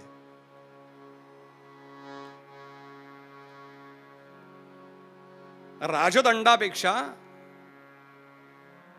धर्मदंड ब्रह्मदंड हा श्रेष्ठ मानला जात असे.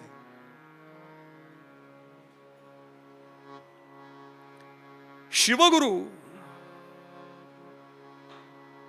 योग्य वयामध्ये शिवगुरूंचा विवाह झाला. शिवगुरूंची धर्मपत्नी आर्यांबा.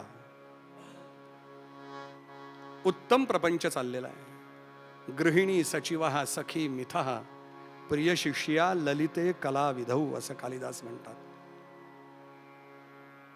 असा उत्तम गृहस्थाश्रम शिवगुरूंचा आणि आर्यांबेचा चाललेला. यथावकाश वयोमानानुसार विद्याधिराज स्वर्गवासी झाले. कार्याचा सर्व भार शिवगुरूंच्या अंगावरती आला. शिवगुरूंनीही सर्व काही आपल्या पित्याप्रमाणे सांभाळावं. व्यष्टी आणि समष्टी जीवनाच्या कल्याणाचा जो काही विचार धर्माने सांगितलाय त्या धर्मानुकूल असं हे दाम्पत्य या समाजामध्ये आपली पत सांभाळून आहे. सर्व काही उत्तम चाललेलं आहे. परंतु आर्यांबेच्या मनामध्ये खंत आहे. कारण या उभयतांच्या प्रपंच वेलीला अजून फूल उमललेलं नाही आहे.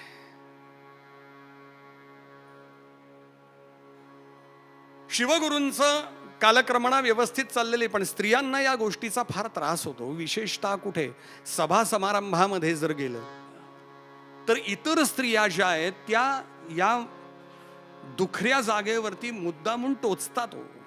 आणि तसंच व्हायला लागलं. कुठल्या एका कार्यक्रमामध्ये आर्यांबा गेलेली असताना काहीतरी बारसं तत्सम काही कार्यक्रम होता आणि ज्यावेळेला ते मूल मांडीवरती देण्याची वेळ आल्यानंतर त्या घरातल्या गृहिणींनी सर्वांसमक्ष आर्यांबेचा अपमान केला की ह्या वांझोटीच्या मांडीवरती मूल का देता? ही वांझ आहे.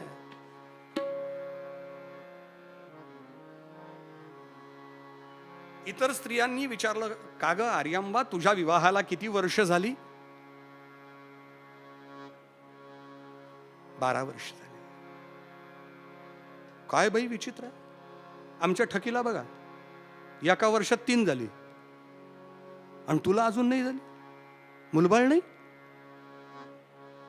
आर्यांबेला वाईट वाटावं, त्रास व्हावा. घरी आली. शिवगुरु सांत्वन करतायत.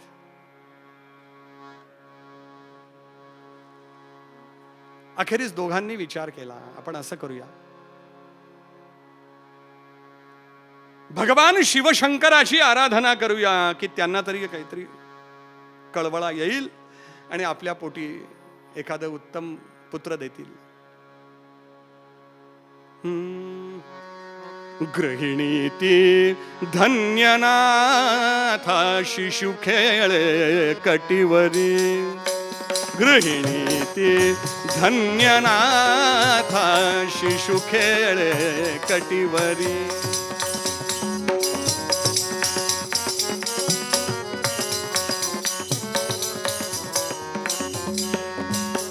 कुरवाळी त्यासी प्रेमे झुलवी त्या वरी वरी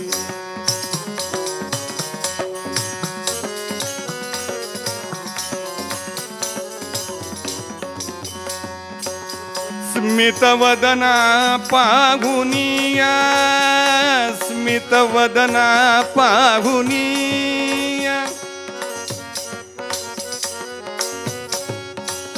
स्मितवदना पाहुनिया हर्षित हो अंतरी पाहिन का शिवकृपेने सुख ऐसे कधीतरी पाहिन का शिवकृपेने सुख ऐसे कधीतरी कधीतरी कधीतरी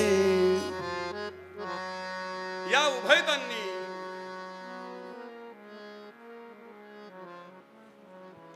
वृषपर्वतावरती असलेल्या शिवमंदिरामध्ये भगवान शिवांची अत्यंत कठोर आराधना केली. फलपर्ण जलाशनानि प्रविहाय क्रमशः काय कठोर तपश्चर्याचं वर्णन केलंय हो. या उभयतांची तपश्चर्या चाललेली पहिल्यांदा फळं खाऊन तपश्चर्या करतायत. कालांतराने फळं बंद केली, पानं खायला सुरुवात केली. कालांतराने ती हिरवी पानं पण खाणं बंद केलं, खाली पडलेली वाळलेली पानं खाऊन तपश्चर्या करायला सुरुवात केली. कालांतराने ती पानंही बंद केली, नुसतं या अलवाई पूर्णा नदीच्या पाण्यावरती तपश्चर्या करतायत. आणि अखेरीस भगवान शंकर प्रसन्न झाले. ओम नमः शिवाय, ओम नमः शिवाय, ओम नमः शिवाय, ओम नमः शिवाय, ओम नमः शिवाय, ओम नमः शिवाय, ओम नमः शिवाय, ओम नमः शिवाय, ओम नमः शिवाय. ओम सांब सदा शिव, सांब सदा शिव, सांब सदा शिव, सांब सदा शिव.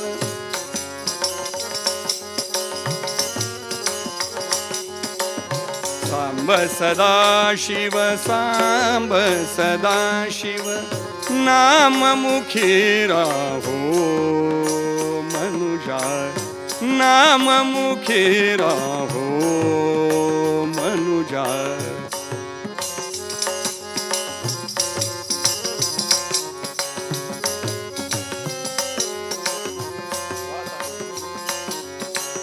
हर हर शंकर नाम शिवाचे, हर हर शंकर नाम शिवाचे.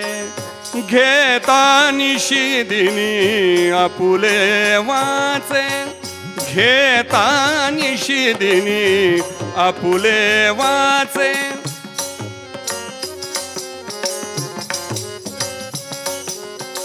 भय नुराली त्या जाण भवाचे, भय नुराली त्या जाण भवाचे.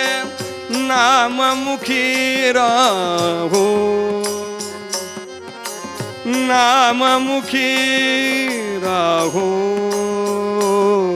ओम नमः शिवाय, ओम नमः शिवाय, ओम नमः शिवाय, ओम नमः शिवाय, ओम नमः शिवाय, ओम नमः शिवाय, ओम नमः शिवाय, ओम नमः शिवाय.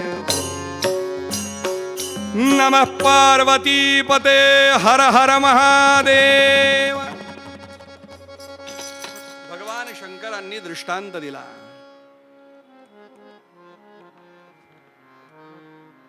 दोघांनाही आशीर्वाद दिला, चिंता करू नका, मी स्वतः अवतार घेईन तुमच्या पोटी. पण त्यासाठी एका प्रश्नाचं उत्तर द्यावं लागेल. पुत्र होऊन येईन, पुत्र होऊन येईन, पण जर दीर्घायू हवा असेल तर मंदबुद्धी आणि कुशाग्र बुद्धीचा हवा असेल, तेजस्वी बुद्धीचा असेल हवा असेल तर अल्पायू. तेजस्वी पुत्र, बुद्धिमान पुत्र पण अल्पायुषी, आणि दीर्घायुषी पुत्र पण मंदबुद्धी. निवड तुमची. तात्काळ सांगितलं हो शिवगुरूंनी की दीर्घायुषी मंदबुद्धी काय कामाचा आहे म्हणले. अल्पायुषी असला तरी चालेल, पण तेजपुंज बुद्धिमान पाहिजे. भगवान शंकरांनी तथास्तु असं म्हटलं. यथावकाश आर्यांबेला दिवस गेले, गरोदर राहिले. डोहाळे विचारले, तिने स्पष्ट सांगितलं हो. डोहाळ्याचं शास्त्र आहे बरं आपल्याकडे, जे तुकाराम महाराजांनी अभंगामध्ये वर्णन केलंय. आनंदाचे डोही आनंद तरंग, आनंदाची अंग आनंदाचे, गर्भाचे आवडी मातेच्या डोहाळा. दशरथ राजांनी कौसल्याला विचारलं होतं डोहाळे काय, त्यावेळेला कौसल्याने उत्तर दिलं होतं, आणारे धनुष्य मारीन रावणा, लंका बिभीषणा देईन मी. त्याप्रमाणे रामप्रभू वागले. देवकीला विचारले कारागृहामध्ये वसुदेवांनी डोहाळे, त्यावेळेला देवकीनी एखादा मल्ल जसा बाहू थोपटतो तसे बाहू थोपटले. भुजा पिटोनी बोले वचन, नामदेवांची पद आहेत. कंसास मारीन मी आपटून, चाणूर मुष्टिकांचा प्राण क्षण मात्रे घेईन मी. भगवान जन्माला आले तसे. तसं आर्यांबेनी सांगितलं, मला संन्यास घ्यावासा वाटतोय. वीतरागी वृत्ती अंगामध्ये भिंती आहे. ईश चिंतन, आत्मचिंतन करावंसं वाटतंय. आणि त्यानुसार यथावकाश 9 महिने 9 दिवस पूर्ण झाल्यानंतर युधिष्ठिर शक 2631 वैशाख शुद्ध पंचमी, कलियुग माधव मासी,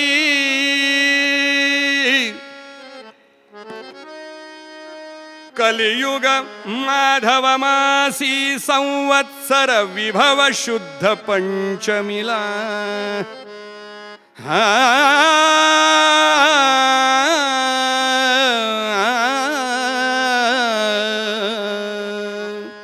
कलियुग माधव मासी, संवत्सर विभव शुद्ध पंचमीला. माध्यान्ह समयी प्रगटे, माध्यान्ह समयी प्रगटे, जो देवांनी असे सदा नमिला. राम राम राम हरे हरे राम राम राम राम हरे हरे राम राम राम राम सीतापते राम राम रघोत्तम राम राम.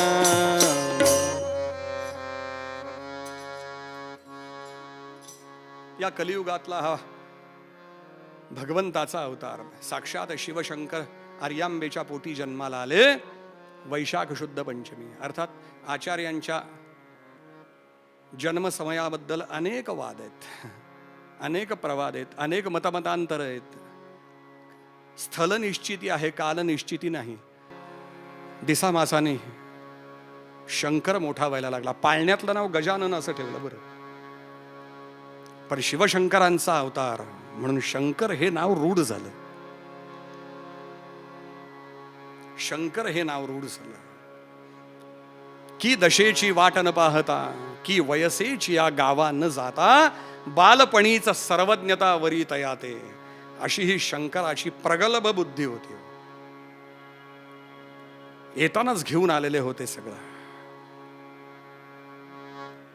आणि त्याप्रमाणे अवघ्या 3 वर्षाचे असताना आपल्या पित्याकडून ज्ञान ग्रहण इतक्या विलक्षण वेगाने करतायत की शिवगुरु ही थक्क झाले.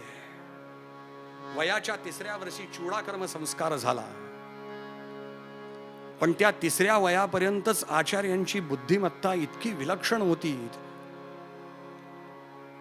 तैलवत, ज्याप्रमाणे तेल पाण्यावरती पसरतं तसं जो जो अभ्यासाला विषय घ्यावा त्याच्यावरती आचार्यांची बुद्धी अशी पसरत जावी.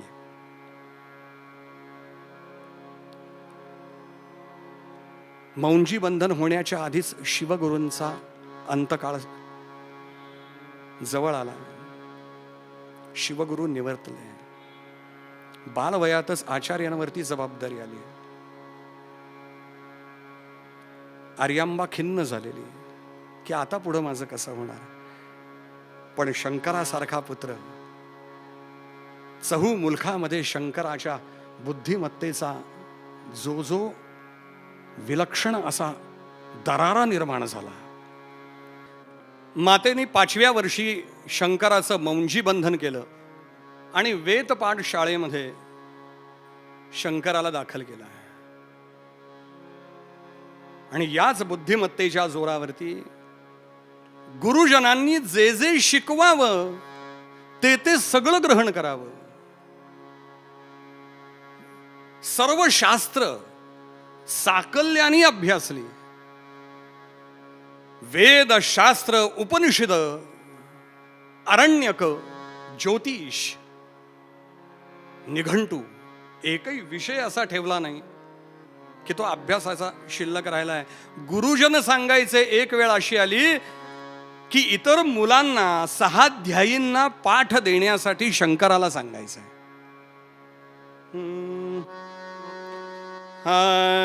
तो गुरु शिष्य सुरतरू, तो गुरु शिष्य सुरतरू, होई सादरू पाठ द्यायास, पाठ द्यायास. पुनरपि होईना त्रास शिकविण्यात्यास, पुनरपि होईना त्रास त्यास शिकविण्यास.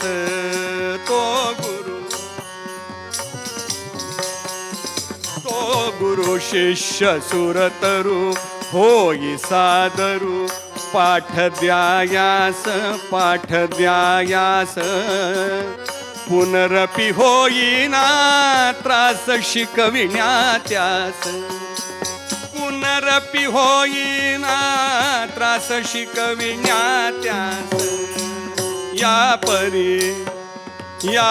परी पाठ तो करी, या परी पाठ तो करी आणि मधुकरी उदर शांतीस. या परी पाठ तो करी आणि मधुकरी उदर शांतीस. परी राही नित्य तो सादर गुरु सेवेस, परी राही नित्य तो सादर गुरु सेवेस.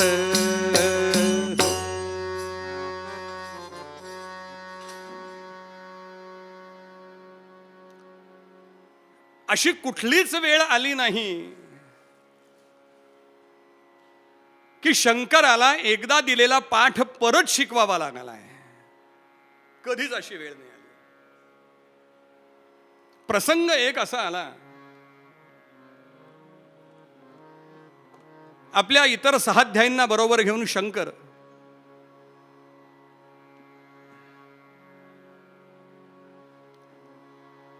मधुकरी मागण्यासाठी, भिक्षा मागण्यासाठी आश्रमाच्या बाहेर पडला. येता येता एका विप्राच्या दारासमोर आला.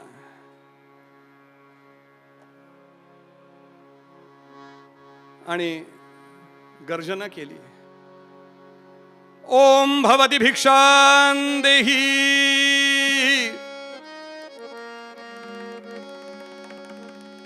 आणि त्या घरातली ब्राह्मणी बाहेर आली. त्या सर्व मुलांमध्ये, त्या विद्यार्थी वृंदामध्ये समोर असलेला शंकर नक्षत्र गणांमध्ये जणू सूर्य भासावा असा होता. नक्षत्र गणांमध्ये सूर्य भासावा असा होता. त्या माऊलीने हात जोडले.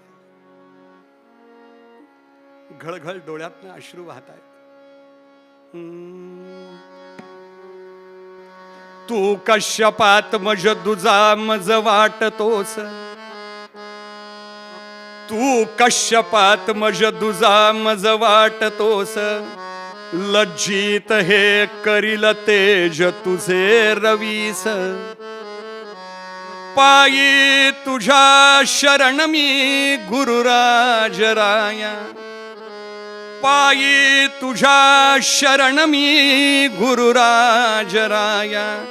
नाही गृहात तिळही तुझ लागी द्याया. घळघळ डोळ्यात अश्रू वाहतायत तिच्या. सांगितलं, हे महापुरुषा, हे बटुराया, हे वामना, तुझ्या चरणी माझे साष्टांग दंडवत आहेत. पण आज तू अशा वेळेला आलायस की माझ्या घरात तीळ सुद्धा द्यायला नाहीये रे तुला. काही काय देऊ मी तुला? गृहस्थाश्रमी आहे आम्ही, पण नाही म्हणून सांगावं लागतंय. दुर्दैवी आहोत आम्ही. तिच्या डोळ्यातनं घळघळ वाहणाऱ्या त्या अश्रूच्या गंगेकडे आचार्य पाहतायत टक लावून. आचार्यांना तिच्यामध्ये आपली आर्यांबा दिसली. हो, सांगितलं, माय अगं नाही असं का म्हणतेस? मी तुझ्या दारासमोरनं विनमुख नाही जाणार. हे बघ, समोर जी मडक्यांची उतरंड आहे ना, चुलीच्या शेजारी आहे, एकावर एक 7 मडकी होती. पूर्वी असं घरामध्ये साठवून ठेवण्यासाठी असत मडक्यांची उतरंड. त्या 5व्या मडक्यामध्ये एक आवळा आहे. तो आवळा मला वाढ. माझ्या जोळीमध्ये तो आवळा घाल. काहीच नाहीये. बघ तर खरं. तिने ती वरची मडकी उतरून बाजूला ठेवली आणि त्या 5व्या मडक्यामध्ये हात घातला. तो खरंच तिच्या हाताला वाळलेला आवळा लागला. तो वाळून इतका कोळ झाला होता, म्हणजे आवळा सुपारीच्या पुढची स्टेज झाली होती. अक्षरशः दगड झाला होता त्या आवळ्याचा. दगड झाला होता, दगड. तो आवळा मला वाढ भिक्षा म्हणून. आणि संकल्प कर की ही जी भिक्षा मी वाढतीये त्या भिक्षेने जगाचा जगन्नाथ तृप्त होवो. वाढ मला. आचार्यांनी झोळी पुढे केली, शंकरांनी झोळी पुढे केली आणि या माऊलीने संकल्पित तो आवळा आचार्यांच्या म्हणजे शंकर पंडितांच्या झोळीमध्ये घातला. आचार्यांनी डोळे मिटले आणि जगदंबा महालक्ष्मीची प्रार्थना केली. जगदंबा महालक्ष्मीची प्रार्थना केली.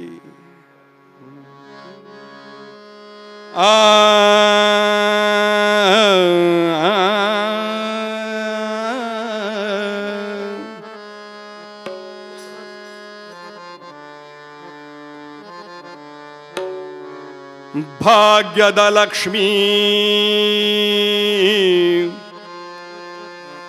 बारम बारम बारम भाग्यद लक्ष्मी बारम नಮ್ಮಮ್ಮನಿ ಸೌಭಾಗ್ಯದ ಲಕ್ಷ್ಮೀ ಬಾರಮ್ಮ ನಮ್ಮಮ್ಮನಿ ಭಾಗ್ಯದ ಲಕ್ಷ್ಮೀ ಬಾರಮ್ಮ.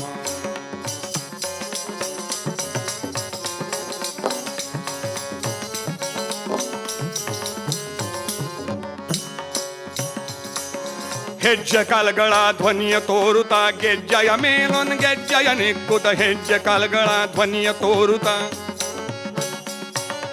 ಹೆಜ್ಜೆ ಕಾಲ್ಗಳ ಧ್ವನಿಯ ತೋರುತ್ತ ಗೆಜ್ಜೆಯ ಮೇಲೊನ್ ಗೆಜ್ಜೆಯ ನಿಕ್ಕುತ್ತ ಸಜ್ಜನ ಸಾಧು ಪೂಜೆಯ ವೇಳೆಗೆ ಸಜ್ಜನ ಸಾಧು ಪೂಜೆಯ ವೇಳೆಗೆ ಮಜ್ಜಿಗೆಯೊಳಗಿನ ಬೆಣ್ಣೆಯಂತೆ ಭಾಗ್ಯದ ಸೌಭಾಗ್ಯದ ಲಕ್ಷ್ಮೀ ಬಾರಮ್ಮ ನಮ್ಮಮ್ಮ ನೀ ಭಾಗ್ಯದ ಲಕ್ಷ್ಮೀ ಬಾರಮ್ಮ ನಮ್ಮಮ್ಮ ನೀ ಭಾಗ್ಯದ ಲಕ್ಷ್ಮೀ ಸೌಭಾಗ್ಯದ ಲಕ್ಷ್ಮೀ ಭಾಗ್ಯದ ಲಕ್ಷ್ಮೀ ಬಾರಮ್ಮ ಬಾರಮ್ಮ ಬಾರಮ್ಮ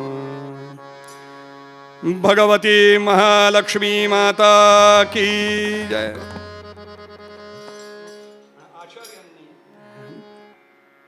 महालक्ष्मीचं स्तवन केलं. इतिहास सांगतोय आपल्याला मंडळी. त्या ब्राह्मणाच्या दारामध्ये सोन्याच्या आवळ्यांचा पाऊस पाडला. वार्ता पसरली सगळीकडे. शंकर पंडितांच्या नावाचा गवगवा झाला. पण यांना वेध लागलेले होते संन्यासाचे. अध्ययन पूर्ण झालं, घरी आले आणि आईला सांगितलं, आई मला चतुर्थाश्रम घेण्याची, संन्यास घेण्याची परवानगी दे. आर्यांबा कशी देईल? सांगितलं, बाळा अरे खरं तर तू वंश वाढवायचा, तू विवाह कर. माझ्या घरामध्ये इथे नातवंड पतवंड मला खेळलेली पाहायची आहेत. आणि मग आचार्यांनी मातेला उपदेश केला, शरीराचं संसाराचं नश्वरत्व काय. ज्याप्रमाणे कपिल महामुनींनी देवहूतीला उपदेश केला, तसा शंकर पंडितांनी आपल्या मातेला उपदेश केला. देहाचं नश्वरत्व, या देहाला किती सांभाळायचं.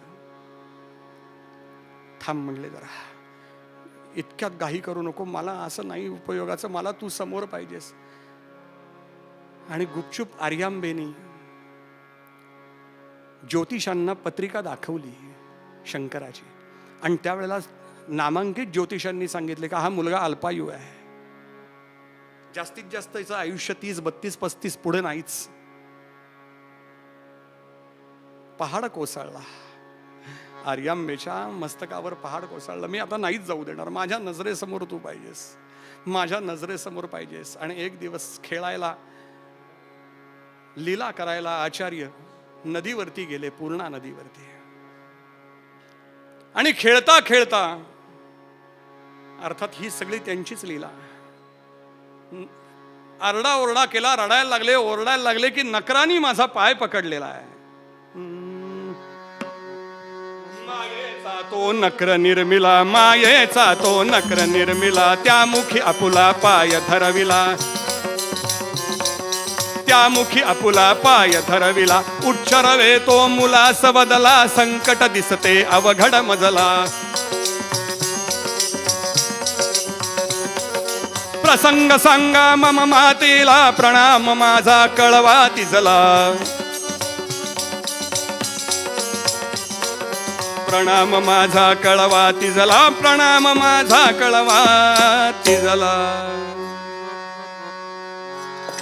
मुलं धावत गेली, सांगितलं अम्मा शंकराचा पाय मगरीने पकडलाय. धावत आली हो आर्यांबा, धावत आली. खोल खोल तो नक्र ओढतोय शंकराला. अरे बाळा ये, अरे वाचवा त्याला कोणीतरी, ये बाळा ये. शंकराने सांगितलं, आई हा नक्र सोडत नाही, तो म्हणतोय संन्यास घेतला असतं पाय सोडीन. आई मला परवानगी दे ग. आईने विचार केला, निदान संन्यास का होईना, दिसतोय ना मुलगा, ठीक आहे दिली परवानगी. आईकडनं या पद्धतीने परवानगी घेतली, नकराने पाय सोडला. पोहत पोहत बाहेर आला, आईच्या कमरेला मिठी मारली शंकर पंडितांनी. आणि मग त्या ठिकाणी आतुर संन्यास घेतला आचार्यांनी. आई म्हणली, बाळा आता तू संन्यास घेतल्यानंतर बाहेर जाणार, तू आता केवळ माझा राहिला नाहीस, तू या जगाचा झालास. मग मातेला काही तुझ्या मनामध्ये काही आहे का नाही? अगं म्हणले, असं कसं माते, मी सांगतो संन्यासी जरी असला, संन्यासानी कोणाला नमस्कार करू नये, पण मातेला करावा. आणि माते चिंता करू नकोस, ज्या वेळेला तुझा अंतकाळ जवळ येईल, मी तुझ्या उशाशी बसलेलो असेल आणि तुझं सर्व और्ध्वदेहिक मी करीन, तू चिंता करू नकोस. पण मला आता जाऊ देत. त्याप्रमाणे मातेची परवानगी घेतली आणि हा महामानव, हा महापुरुष, हा अवतारी पुरुष शंकराचार्य जगद्गुरु होण्यासाठी कालडी ग्रामाच्या वेशीच्या दिशेने निघाला. पूर्वपदामध्ये तुकाराम महाराज आपल्याला हे सांगतात.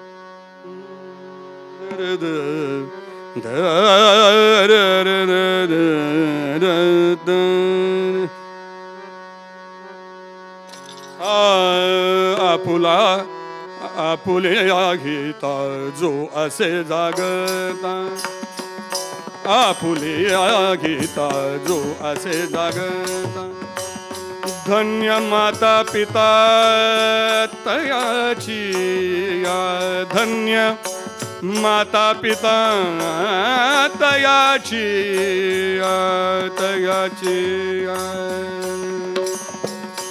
आपुले घेता जो असे जागता, गीता जो असे जागता, जागता आपुले घेता जो असे जाग, जो असे जाग, जो असे जाग. भगवंताकडे मागताना हेच मागायचं.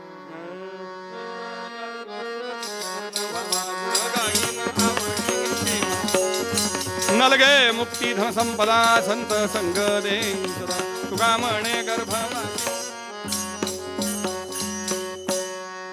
लवसवती विक्राळा ब्रह्मांडी माळा, विषे कंठ काळा त्रिनेत्री लावण्य सुंदर मस्तकी बाळा, तेथून या जल निर्मळ वाहे जुळजुळा.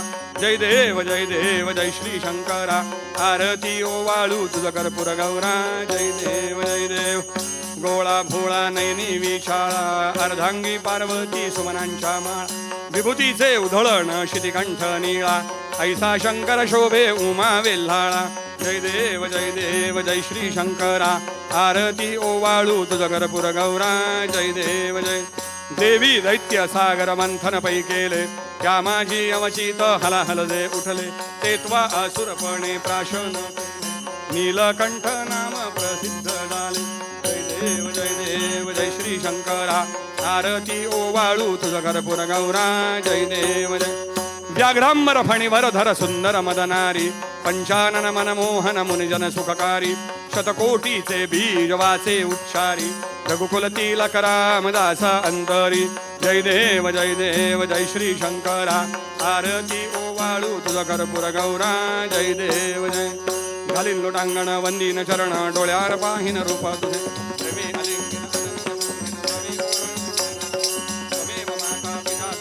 त्वमेव बंधुः सखा विद्या द्रविणं त्वमेव सर्वं मम देवदे. कायेन वाचा मनसेन्द्रियैर्वा बुद्ध्यात्मना वा प्रकृते स्वभाव करोमि यद्यत् सकलं परस्मै नारायणाय समर्पया. अच्युतं केशवं रामनारायणं कृष्णदामोदरं वासुदेवं हरे धरं माधवं गोपिकावल्लभं जानकीनायकं रामचन्द्रं. हरे राम राम राम हरे हरे, हरे कृष्ण कृष्ण कृष्ण हरे हरे, हरे राम राम राम हरे हरे, हरे कृष्ण हरे. धर्माच्या करिता अमासी जगती रामानि धाडियले, ऐसे जाणून राम भक्ती करिता ऐश्वर्य हे लाभले. आता धर्म सख्या तुझ्या पुढती हा नम्रत्वतेने असे, इच्छा हो जशी मानसी करीतसे हा देह तुझा असे. राजाधिराज प्रभु रामचंद्र महाराज की जय. ज्या ज्या स्थळी हे मन जाय माझे, त्या त्या स्थळी हे निजरूप तुझे.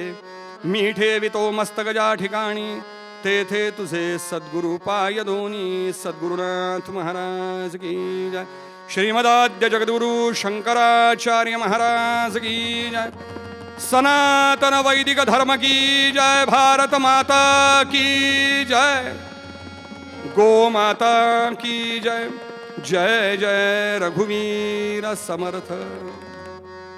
नमामि तव चरणं शंकर, नमामि तव चरणं, नमामि तव चरणं शंकर, नमामि तव चरणं, नमामि तव चरणं शंकर, नमामि तव चरणं, नमामि तव चरणं